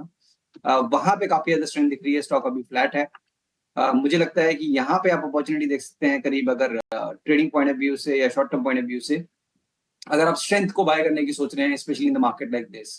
साथ ही साथ ONGC from the OMC space, जहां पे मुझे काफी ज्यादा स्ट्रेंथ नजर आ रही है। And lastly from the NBFC basket, AB capital, जिसने हार्डली पार्टिसिपेट किया है इस पूरे डिक्लाइन में। इनफैक्ट दोबारा से आज आप देख रहे हैं कि इनिशियल गैप डाउन के बाद स्ट्रॉन्ग रिकवरी हो रही है। तो ये कुछ 2-3 नाम है जहाँ पे आप फोकस कर सकते हैं ड्यूरिंग दिस करेक्टिव फेज। तो ये अजीत ने अपनी कॉल्स भी दे दी। भारतीय एयरटेल हमारे एक्सपर्ट्स के रडार पे था ही, और ONGC भी स्ट्रॉन्ग दिख रहा है। पर इस बीच 2 काउंटर्स पे आप नज़र डालिए, क्योंकि मार्केट में 2 हैवी वेट्स काम करते हुए दिख रहे हैं। रिलायंस जो कि निफ्टी 50 को ऊपर नहीं जाने दे रहा, स्टार्टिंग टिक्स के बाद जो बढ़त थी वो पूरी गंवाते हुए, और HDFC बैंक जो निफ्टी बैंक को पुश करने की पूरी कोशिश कर रहा है। आप लाइन ग्राफ देखेंगे अपनी स्क्रीन पे, रिलायंस डे लो पे, HDFC बैंक डे हाई पे। तो ये मार्केट को एक उसी रेंज में रखने की कोशिश कर रहा है। आप देखिए 144 पॉइंट्स का जो कट है निफ्टी 50 में, वो तो दिख ही रहा है। पर इस बीच निफ्टी बैंक में देखिए, जहां पे 300 अंकों की गिरावट की हम बात कर रहे थे, 230 अंकों की गिरावट जो है अब देखने को मिल रही है। एक बार संतोष आपसे ही राय लेना चाहेंगे, क्योंकि आप रिलायंस को ट्रैक जरूर कर रहे थे, पर HDFC बैंक जिस तरीके से ऊपर आया है डे हाई के आसपास, कितना भरोसा किया जाए इस पे, और इसी के साथ निफ्टी बैंक को लेकर भी कोई व्यू है तो वो भी बताइए। यस, मुझे लग रहा है कि आज बैंक निफ्टी आउट परफॉर्म कर सकता है, जिस हिसाब से लोअर लेवल से रिकवरी है, कंटिन्यूसली स्ट्रेंथ बनी हुई है। आप HDFC बैंक देख लो, ICICI बैंक जो कल वीक था वो भी आज स्ट्रेंथ शो कर रहा है। बस मैं वॉच करूंगा HDFC बैंक में 1500 के लेवल का, 1500 के ऊपर अगर ये 5 मिनट भी टिक गया HDFC बैंक, तो आज इसमें एक शॉर्ट कवरिंग रैली आ सकती है, और ये बैंक निफ्टी में बड़ी तेजी का काम कर सकता है। तो 10 बजे तक नॉर्मली हम वॉलेटिलिटी देखते हैं, तो 10 बजे तक थोड़ा सा वेट कीजिए। अगर 10 बजे के बाद बैंक निफ्टी और HDFC बैंक सस्टेन करने में कामयाब हो जाते हैं, तो आज शायद एक इनमें ट्रेंडिंग डे भी बन सकता है। ठीक है, तो ये है HDFC बैंक अपने डेज हाई के आसपास कारोबार कर रहा है। इस बीच मिड कैप और कैश सेगमेंट से कुछ स्टॉक्स पर भी नज़र डाल लेते हैं, क्योंकि वहाँ पर थोड़ी स्ट्रेंथ नज़र आ रही है। अजीत, एक बार टिमकेन इंडिया देखिए, 4.5% की मजबूती ये स्टॉक दिखा रहा है। आज के कमज़ोर बाजार में देखना होगा कुछ खबर के चलते एक्शन है, या फिर किस वजह से, क्योंकि बेयरिंग कम है ये, और इस पर देखिए कमज़ोर बाजार में भी धीरे धीरे करके माफ़ कीजिएगा, अपने ऊपरी स्तर पर कारोबार कर रहा है। कैसा लग रहा है आपको इसका स्ट्रक्चर टिमकेन इंडिया का? देखिए, ब्रॉडली अगर बात करें तो ऑलमोस्ट करीब 2 साल से एक रेंज में ट्रेड कर रहा है, जहां पे 2600 से लेकर 3400 का एक बैंड बना हुआ है, और हाल फिलहाल में आपने अपने लोअर बैंड्स को रीटेस्ट करने के बाद ये रिकवरी देखने को मिल रही है। इस वीक काफी ज्यादा स्ट्रेंथ दिखा रहा है, कंसिडरिंग कि 8% ये ऊपर है। वॉल्यूम्स ठीक ठाक है। वॉल्यूम देखिए, इसमें नॉर्मली ही कम होते हैं, करीब 50 से 60 हजार का एवरेज ट्रेडेड वॉल्यूम इसमें है। तो अगर आप शॉर्ट टर्म के पॉइंट ऑफ व्यू से सोच रहे हैं, तो मेरे साथ थोड़ा सा वेट करना चाहिए, बिकॉज मूव ऑलरेडी काफी शार्प हो चुका है। एक्यूमुलेशन मेरे हिसाब से एक राइट स्ट्रेटजी हो सकती है कि 3000 से लेकर 3100 का जो बैंड है, इसमें आप एक्यूमुलेट करें, और ग्रेजुअली दोबारा से अपने अपर बैंड के पास जाता हुआ नजर आएगा आप करीब 34 एंड 3450 तक के लिए। डेफिनेटली इस मार्केट में जहाँ पे कि ओवरऑल प्रॉफिट टेकिंग है, और ब्रॉडर इंडाइसेस भी प्रेशर में थोड़ा बहुत दिख रहे हैं, इस तरीके के काउंटर्स जहाँ पे कि लिक्विडिटी कम है, ये कहीं ना कहीं हेल्प करते हैं, बिकॉज जब पार्टिसिपेशन कम होता है तो ऑटोमेटिकली स्ट्रॉन्ग हैंड्स, अगर इसमें अभी अपर हैंड है उनका, तो डेफिनेटली स्टॉक को ऊपर जाने की पोटेंशियल ज्यादा है। ठीक है, अवंती फीड्स एक बार ये भी देख लेते हैं। यहाँ पर भी अच्छी तेजी, 3% ऊपर ये स्टॉक आ चुका है। देवांग जी, क्या व्यू बन रहा है आपका अवंती फीड्स में? अगर किसी का ट्रेडिंग का नजरिया है तो मुनाफा लेकर निकल जाए, या बने रह सकते हैं और तेजी के लिए? अवंती फीड्स की बात करें, डेली चार्ट पर सपोर्ट लेकर स्टॉक ने अपसाइड मूव किया है, तो यहाँ पे बने रहने की सलाह रहेगी। 500 का स्टॉप लॉस मेंटेन रखे, अपसाइड लेवल 5 और 25,530 तक के जोन है, वहां तक आते हुए देख सकते हैं अवंती फीड्स को, तो होल्ड करने की सलाह रहेगी स्टॉक में। ठीक है, एक दो चीज़ें मैं आपको और नोटिस कराता हूँ। देखो, निफ्टी ने और बैंक निफ्टी ने जो आज का लो टेस्ट किया ना, उसके बाद से उसको वापस से रीटेस्ट करने नहीं जा रहा, और लोज में और अभी के जो लेवल्स हैं उसमें फ़र्क बहुत है। जैसे निफ्टी का जो आज का लो है वो 21,777 का है, और अभी हम चल रहे हैं 847 पे, यानी कि करीब करीब हमारे पास 50 और 80 पॉइंट नीचे और जाने पर अपना तो लो टेस्ट करेगा, जिसकी प्रोबेबिलिटी थोड़ी कम लग रही है। पहला पॉइंट की लो टेस्ट करेगा, तो आज के लो प्रोटेक्टेड हो गए। मैंने आपको सुबह सुबह इंडिया विक्स दिखाया था कि वो 10% ऊपर है और सारे डर को वो अपनी परसेंटेज में लेके आएगा।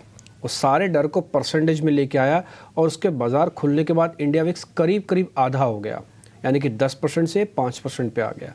तो इसने क्या किया कि मार्केट के अंदर जो खुलना और उसके बाद टूटने का जो डर था उसको थोड़ा कम किया है। और ये 13.5 का जो विक्स चल रहा है ना, ये आपकी वॉलिटिलिटी बाजार के अंदर रिक्वायरमेंट है, इतनी तो चाहिए ही अब पुल बैक के लिए। अगर नहीं होगी तो पुल बैक भी नहीं आता जल्दी। तो ये एक और पॉइंट है। दूसरा पॉइंट, HDFC बैंक, अभी सृष्टि ने आपको नोटिस करवाया कि ये है। देखिए वेटेज आना बहुत ज़रूरी है, भले रिलायंस क्या है HDFC क्या है, HDFC आएगा तो ज़्यादा अच्छी बात है। एक और पॉइंट, जब बाजार खुला था ना तो सिर्फ 3 ही शेयर ऐसे थे जो हरे निशान में थे, अब करीब 9 शेयर ऐसे हैं निफ्टी के जो हरे निशान में हैं। डेट मीन्स खोलने के बाद संख्या जो है हरे निशान में आने वाले शेयरों की थोड़ी सी बड़ी है। ये पहला पॉइंट है। और एक पॉइंट और नोटिस करवाने का है, सेम बैंक निफ्टी के अंदर भी एक भी शेयर हरे निशान में नहीं था, अब 2 हैवी वेट ICICI और HDFC बाकायदा ये हरे निशान में आ रहे हैं। तो ये कुछ डाटा के पॉइंट्स है ना, आप इसको नोटिस करते चलिएगा। एक मैं आपको और पॉइंट भी नोटिस करता हूँ, सिर्फ बात अंबानी ग्रुप के शेयर्स की नहीं है, अडानी ग्रुप के भी मैंने शेयर्स चेक किए हैं, उसमें अडानी एंटरप्राइजेस बाकायदा 2 रुपये ऊपर आ चुका है, यानी कि वो भी हरे निशान में है। एक काम और कीजिए आप जरा मिड कैप और स्मॉल कैप का इंडेक्स भी दिखाइए, जहाँ पर टिपिकली कन्विक्शन चेक होता है कि हम कितने ज़्यादा ख़राब और कितने ज़्यादा ठीक है। तो वहाँ पर भी आप देखेंगे कि आप ना इंट्राडे लो बनाने के बाद आप थोड़ा रुक गए हैं, मिड कैप में और स्मॉल कैप में, दोनों में ही।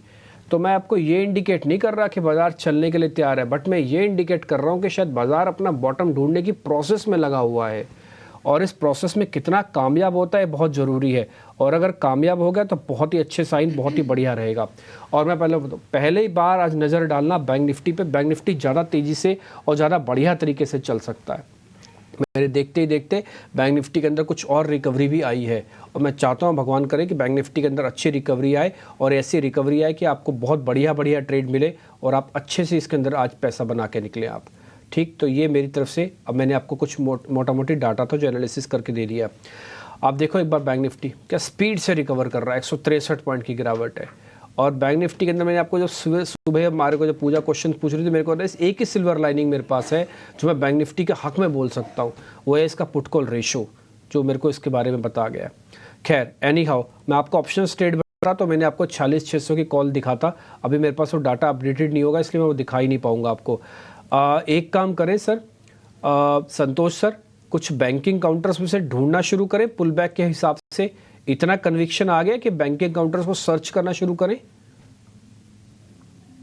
डिम्पी, मुझे लगता है कि बैंकिंग स्टॉक्स पे आज फोकस करना चाहिए। वैसे भी ये सेक्टर परफॉर्म नहीं किया। आप एक चीज नोटिस करिएगा, लास्ट क्वार्टर में जब IT कंपनी के खराब नतीजे भी आ रहे थे तो वो स्ट्रॉन्ग चल रहे थे और बैंकिंग अच्छे नतीजे के बाद भी कमजोर थे। अब थोड़ा सा टेक्निकल शिफ्ट हुआ है, मुझे लगता है IT स्टॉक थोड़े से अंडर परफॉर्म करेंगे और बैंकिंग स्टॉक्स इस क्वार्टर में आउट परफॉर्म कर सकते हैं।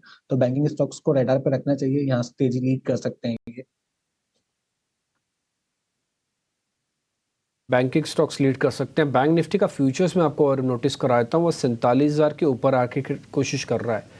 फ्यूचर्स, बैंक निफ्टी का फ्यूचर्स वो है ना 47,000 के ऊपर आ रहा है। अच्छा साइन है कि बाज़ार अपने आप को रिकवर कर रहा है, लेकिन ये झटके ना थोड़े डरे हुए झटके हैं ऊपर आने के, तो रुक रुक के काम करना बढ़िया तरीके से। मार्केट अपॉर्चुनिटी देगा लेकिन एकदम से एग्रेशन दिखाना नहीं बाज़ार के अंदर। कुछ एक और ट्रेड भी है जहाँ पे मेरी नज़र जा रही है बार बार, मैं ज़रा वो भी देख लेता हूँ। कुछ शॉर्ट कवरिंग के ट्रेड दिखाता हूँ आपको। एस्कॉर्ट्स दिखाना एक बार, एस्कॉर्ट्स पिछले 3 दिन का एस्कॉर्ट्स का चार्ट भी दिखाना चाहो तो दिखा दो, पिछले 3 से 4 दिन का एस्कॉर्ट्स दिखाना, ठीक है। अजीत सर, एस्कॉर्ट्स और मैंने एक आपको एक आइशर भी नोटिस करवाया था कि आइशर और एस्कॉर्ट्स ये दोनों गिर नहीं रहे हैं। अभी एस्कॉर्ट्स पे फोकस रखना, ये दिस वीक है। इस वीक के अंदर देखो बाजार कितना टूटा लेकिन एस्कॉर्ट्स का बोटा नहीं टूटा। ये IMD के बाद तो थोड़ा और तेज़ हुआ है सर। ये पूरे इस जलजले के अंदर ये अपने आप को स्ट्रांगली खड़ा रहा। एस्कॉर्ट्स पे कितना ट्रस्ट करें, स्ट्रेंथ है इसमें अच्छी।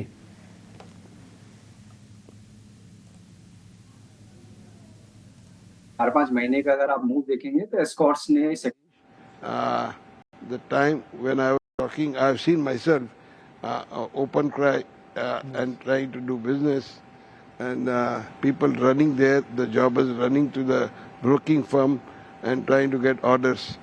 and from there, what has happened? तो शोर शराबा होता था. There's a lot of hoo-ha in this place, is what I was being told. Yeah, absolutely, there was a lot of. And what was the trading time, sir? Pardon? What was the trading time? My memory says 12 to 3 or something, 12 to 2:30 or something. 12 to 3. I was purposely asking that timing ka question on trading because the CEO will have the last word on trading timing. 12 to 3 was the original trading timing.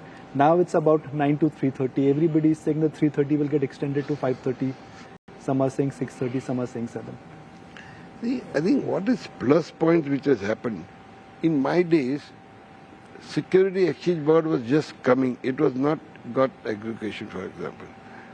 So we have to give credit to SEBI for bringing a discipline in the market, also on the point of view. And also the stock exchanges, BSE, NSE, both of them. And today, brokers all over the countries, they are participating in this. And to manage that with compliance, I'm sure is a tough job for BSE, NSE and SEBI to manage that. And they've done fantastically well, I must say that. And I always say that the reason why Indian markets are commanding this kind of an P multiple is because of the regulation, the exchanges, the speed of transaction, the ease of doing money, the openness of settlement. Who would have thought that a 15-day cycle could actually become T+1 and hopefully T+0 going forward? But I have to ask you a question every time we meet. Any update on increasing market hour? You always focus on customer demand and customer needs. Is there need from a customer to extend the market hour? Are you getting those feelers? So like I always say, we are an infrastructure provider. Okay. So we are like the highway. The highway is open 24/7. It depends on the users. If the users want it to be opened up for the entire day, we are available. If the users want it from only up to 3:30, we are available. So for us, I always say this, you might have recollected it, chammach kya jane, kheer ka swad. We are here to pados whatever is there in this. Whoever wants to use, however much we are ready to give. It's a question of what market ultimately wants and comes up with whatever requirement. But as of now, there is no requirement. Nothing that has been crystallized and given to us. If you try to do that, you can do it. But the point. तो आज events की भरमार है और एक event तो आप BSE day देख ही रहे हैं. यहाँ पे हम इसको सेलिब्रेट कर रहे हैं और साथ ही साथ आज देश भी डेमोक्रेसी को सेलिब्रेट कर रहा है क्योंकि आज पहले चरण का चुनाव हो रहा है, वोटिंग हो रही है. भंवर मेरे रिपोर्टर मेरे साथ जुड़ चुके हैं. एक काम उनसे करते हैं कि आज थोड़ा अपडेट ले लेते हैं कि इस समय की सिचुएशन क्या है और कैसे कैसे वहाँ पे काम हो रहा है. जयपुर से हमारे सहयोगी भंवर पुष्पेंद्र जुड़ चुके हैं. भंवर भाई बहुत शुक्रिया, थैंक यू वेरी मच. आज अपने टाइम निकाल रहे हैं इस शेड्यूल के अंदर. मैं देख पा रहा हूँ आप सुबह से ही लगे हुए हैं. मैंने आपकी पिक्चर सुबह से देख रहा हूँ, नोटिस कर रहा हूँ. जरा मेरे को ये बताइएगा कि इस समय की स्थिति क्या है, यथास्थिति क्या है. लोग सुबह सुबह आ गए वोट करने के लिए या फिर गर्मी अभी वहाँ पे भी जयपुर में ज़्यादा है, थोड़ा बाद में आएंगे शाम तक? देखिए राजस्थान में तापमान बहुत तेजी पे रहता है, बहुत प्रचंड तापमान रहता है. उसको देखते हुए सुबह से लाइन लगना शुरू हो गई थी जब मतदान का समय भी नहीं हुआ था. वो तस्वीरें भी हमने दिखाई और इस तरह के कुछ सेल्फी पॉइंट्स भी बनाए गए ताकि मतदान करने के लिए लोगों में उत्साह रहे. और ये मैं आपको दिखा रहा हूँ बूथ जहाँ पर लोग पहुंचे हैं, मतदान कर रहे हैं. और ये तस्वीरें आप देख पा रहे हैं, जयपुर का ये एक बूथ है जहाँ पर मतदान हो रहा है. लोग सुबह से यहाँ पर आए हैं और खासतौर पर गर्मी को देखते हुए महिलाएं और जो सीनियर सिटीजन हैं वो जल्दी यहाँ पर पहुँच रहे हैं. देखिए एक हमारे साथ सज्जन है, उनसे बात करेंगे. सर क्या नाम है? वोट दे दिया आपने? वोट दे दिया है? पहला वोट दिया. पहला वोट दिया है. देखिए गर्मी है बहुत, तो जल्दी आगे सुबह सुबह. गर्मी है तो गर्मी में चाय पिलाए ना. चाय हाजिरा के लिए अंदर. क्या बात है. तो देखिए आप भी वोट देने आए हैं. क्या मुद्दे होंगे इस बार जहन में वोट के लिए? अभी मोदी जी ने बहुत ही अच्छा काम किया है और हम चाहते हैं कि इस साल उसको जो है इस टर्म का मौका मिलना चाहिए.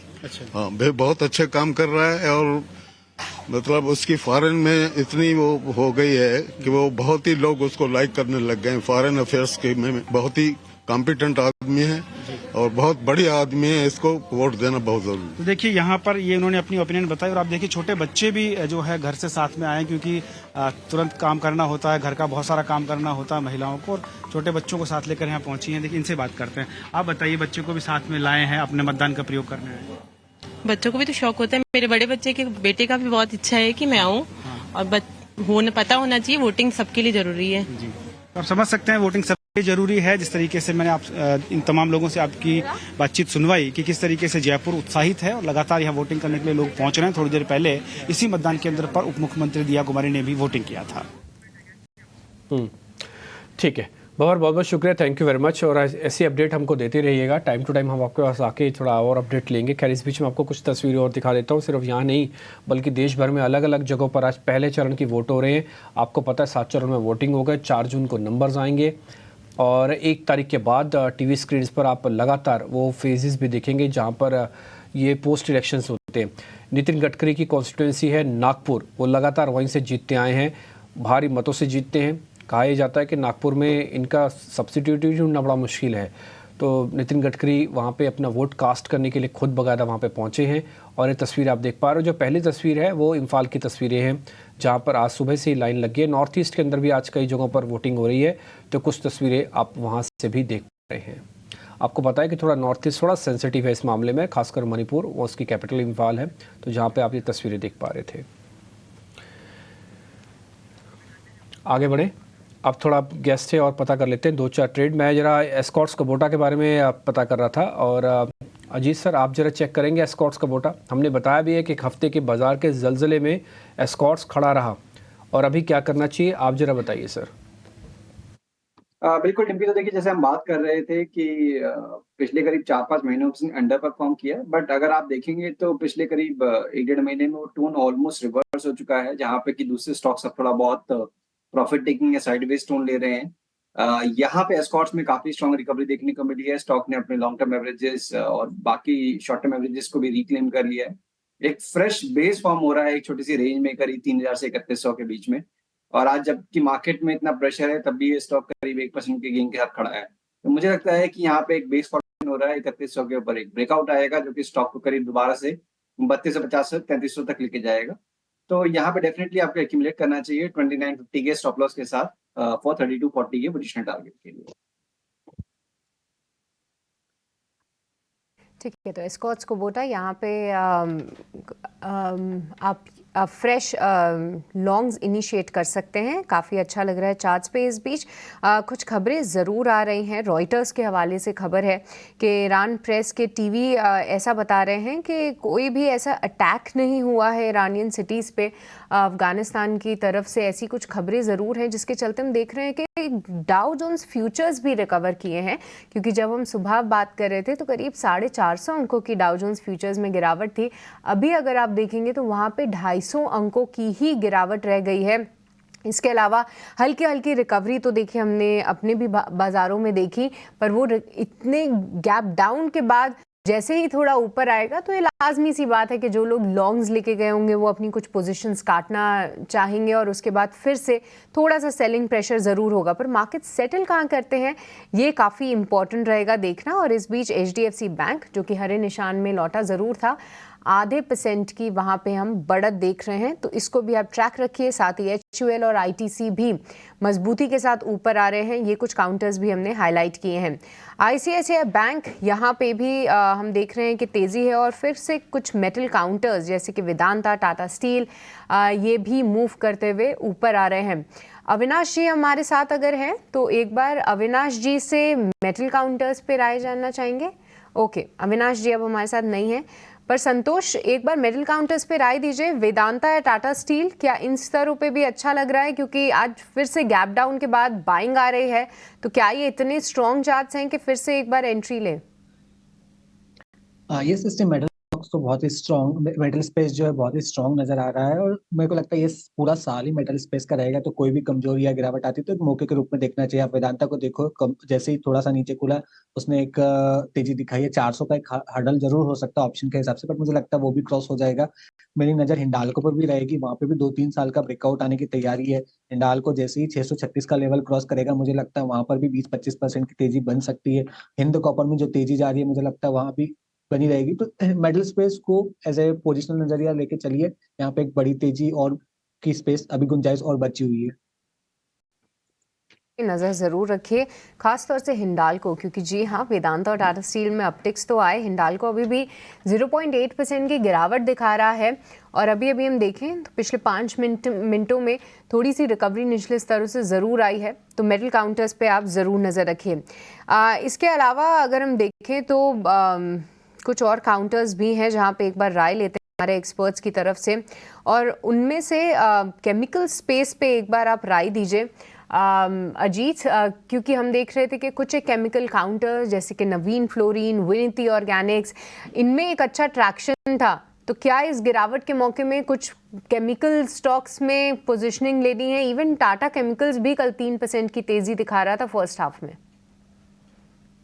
देखिए, बिल्कुल यहाँ पे स्ट्रेंथ जरूर है, दो आउट परफॉर्मेंस नहीं है, बिकॉज बहुत सिलेक्टिव स्पेस है जहाँ पे की आउट परफॉर्मेंस दिख रही है। जैसे कि अभी मेटल्स की आप बात कर रहे थे, जहाँ पे की एक सस्टेन्ड आउट परफॉर्मेंस है, साथ ही साथ ऑटो स्टॉक्स जहाँ पे सस्टेन्ड आउट परफॉर्मेंस है। केमिकल मेरे हिसाब से अभी भी ये रिवर्सल के लिए तैयारी कर रहा है, और इनमें आरती इंडस्ट्रीज मुझे लगता है कि एक ऐसा नाम है जहाँ पे काफी अच्छा मूव ऑलरेडी हुआ है और यहाँ पे अभी भी स्ट्रेंथ बनी हुई है। इनफैक्ट जो गिरावट देखने को मिल रही है 2 ट्रेडिंग सेशन से, एक अच्छी बाइंग अपॉर्चुनिटी है, तो यहाँ पे आप डेफिनेटली एक्यूमुलेशन के बारे में सोच सकते हैं। करीब 700 से 710 का जो जोन होना चाहिए आपका एक्यूमुलेशन का, 690 के स्टॉप लॉस के साथ 740 तक के टारगेट के लिए। साथ ही साथ दीपक नाइट्रेट को भी आप देख सकते हैं कि यहाँ पे भी एक काफी लंबे कंसोलिडेशन के बाद एक ग्रेजुअल अपमूव की पॉसिबिलिटी बन रही है, तो यहाँ पे भी 2200 से लेकर 2250 का जोन है, वो एक अच्छा बाइंग जोन है।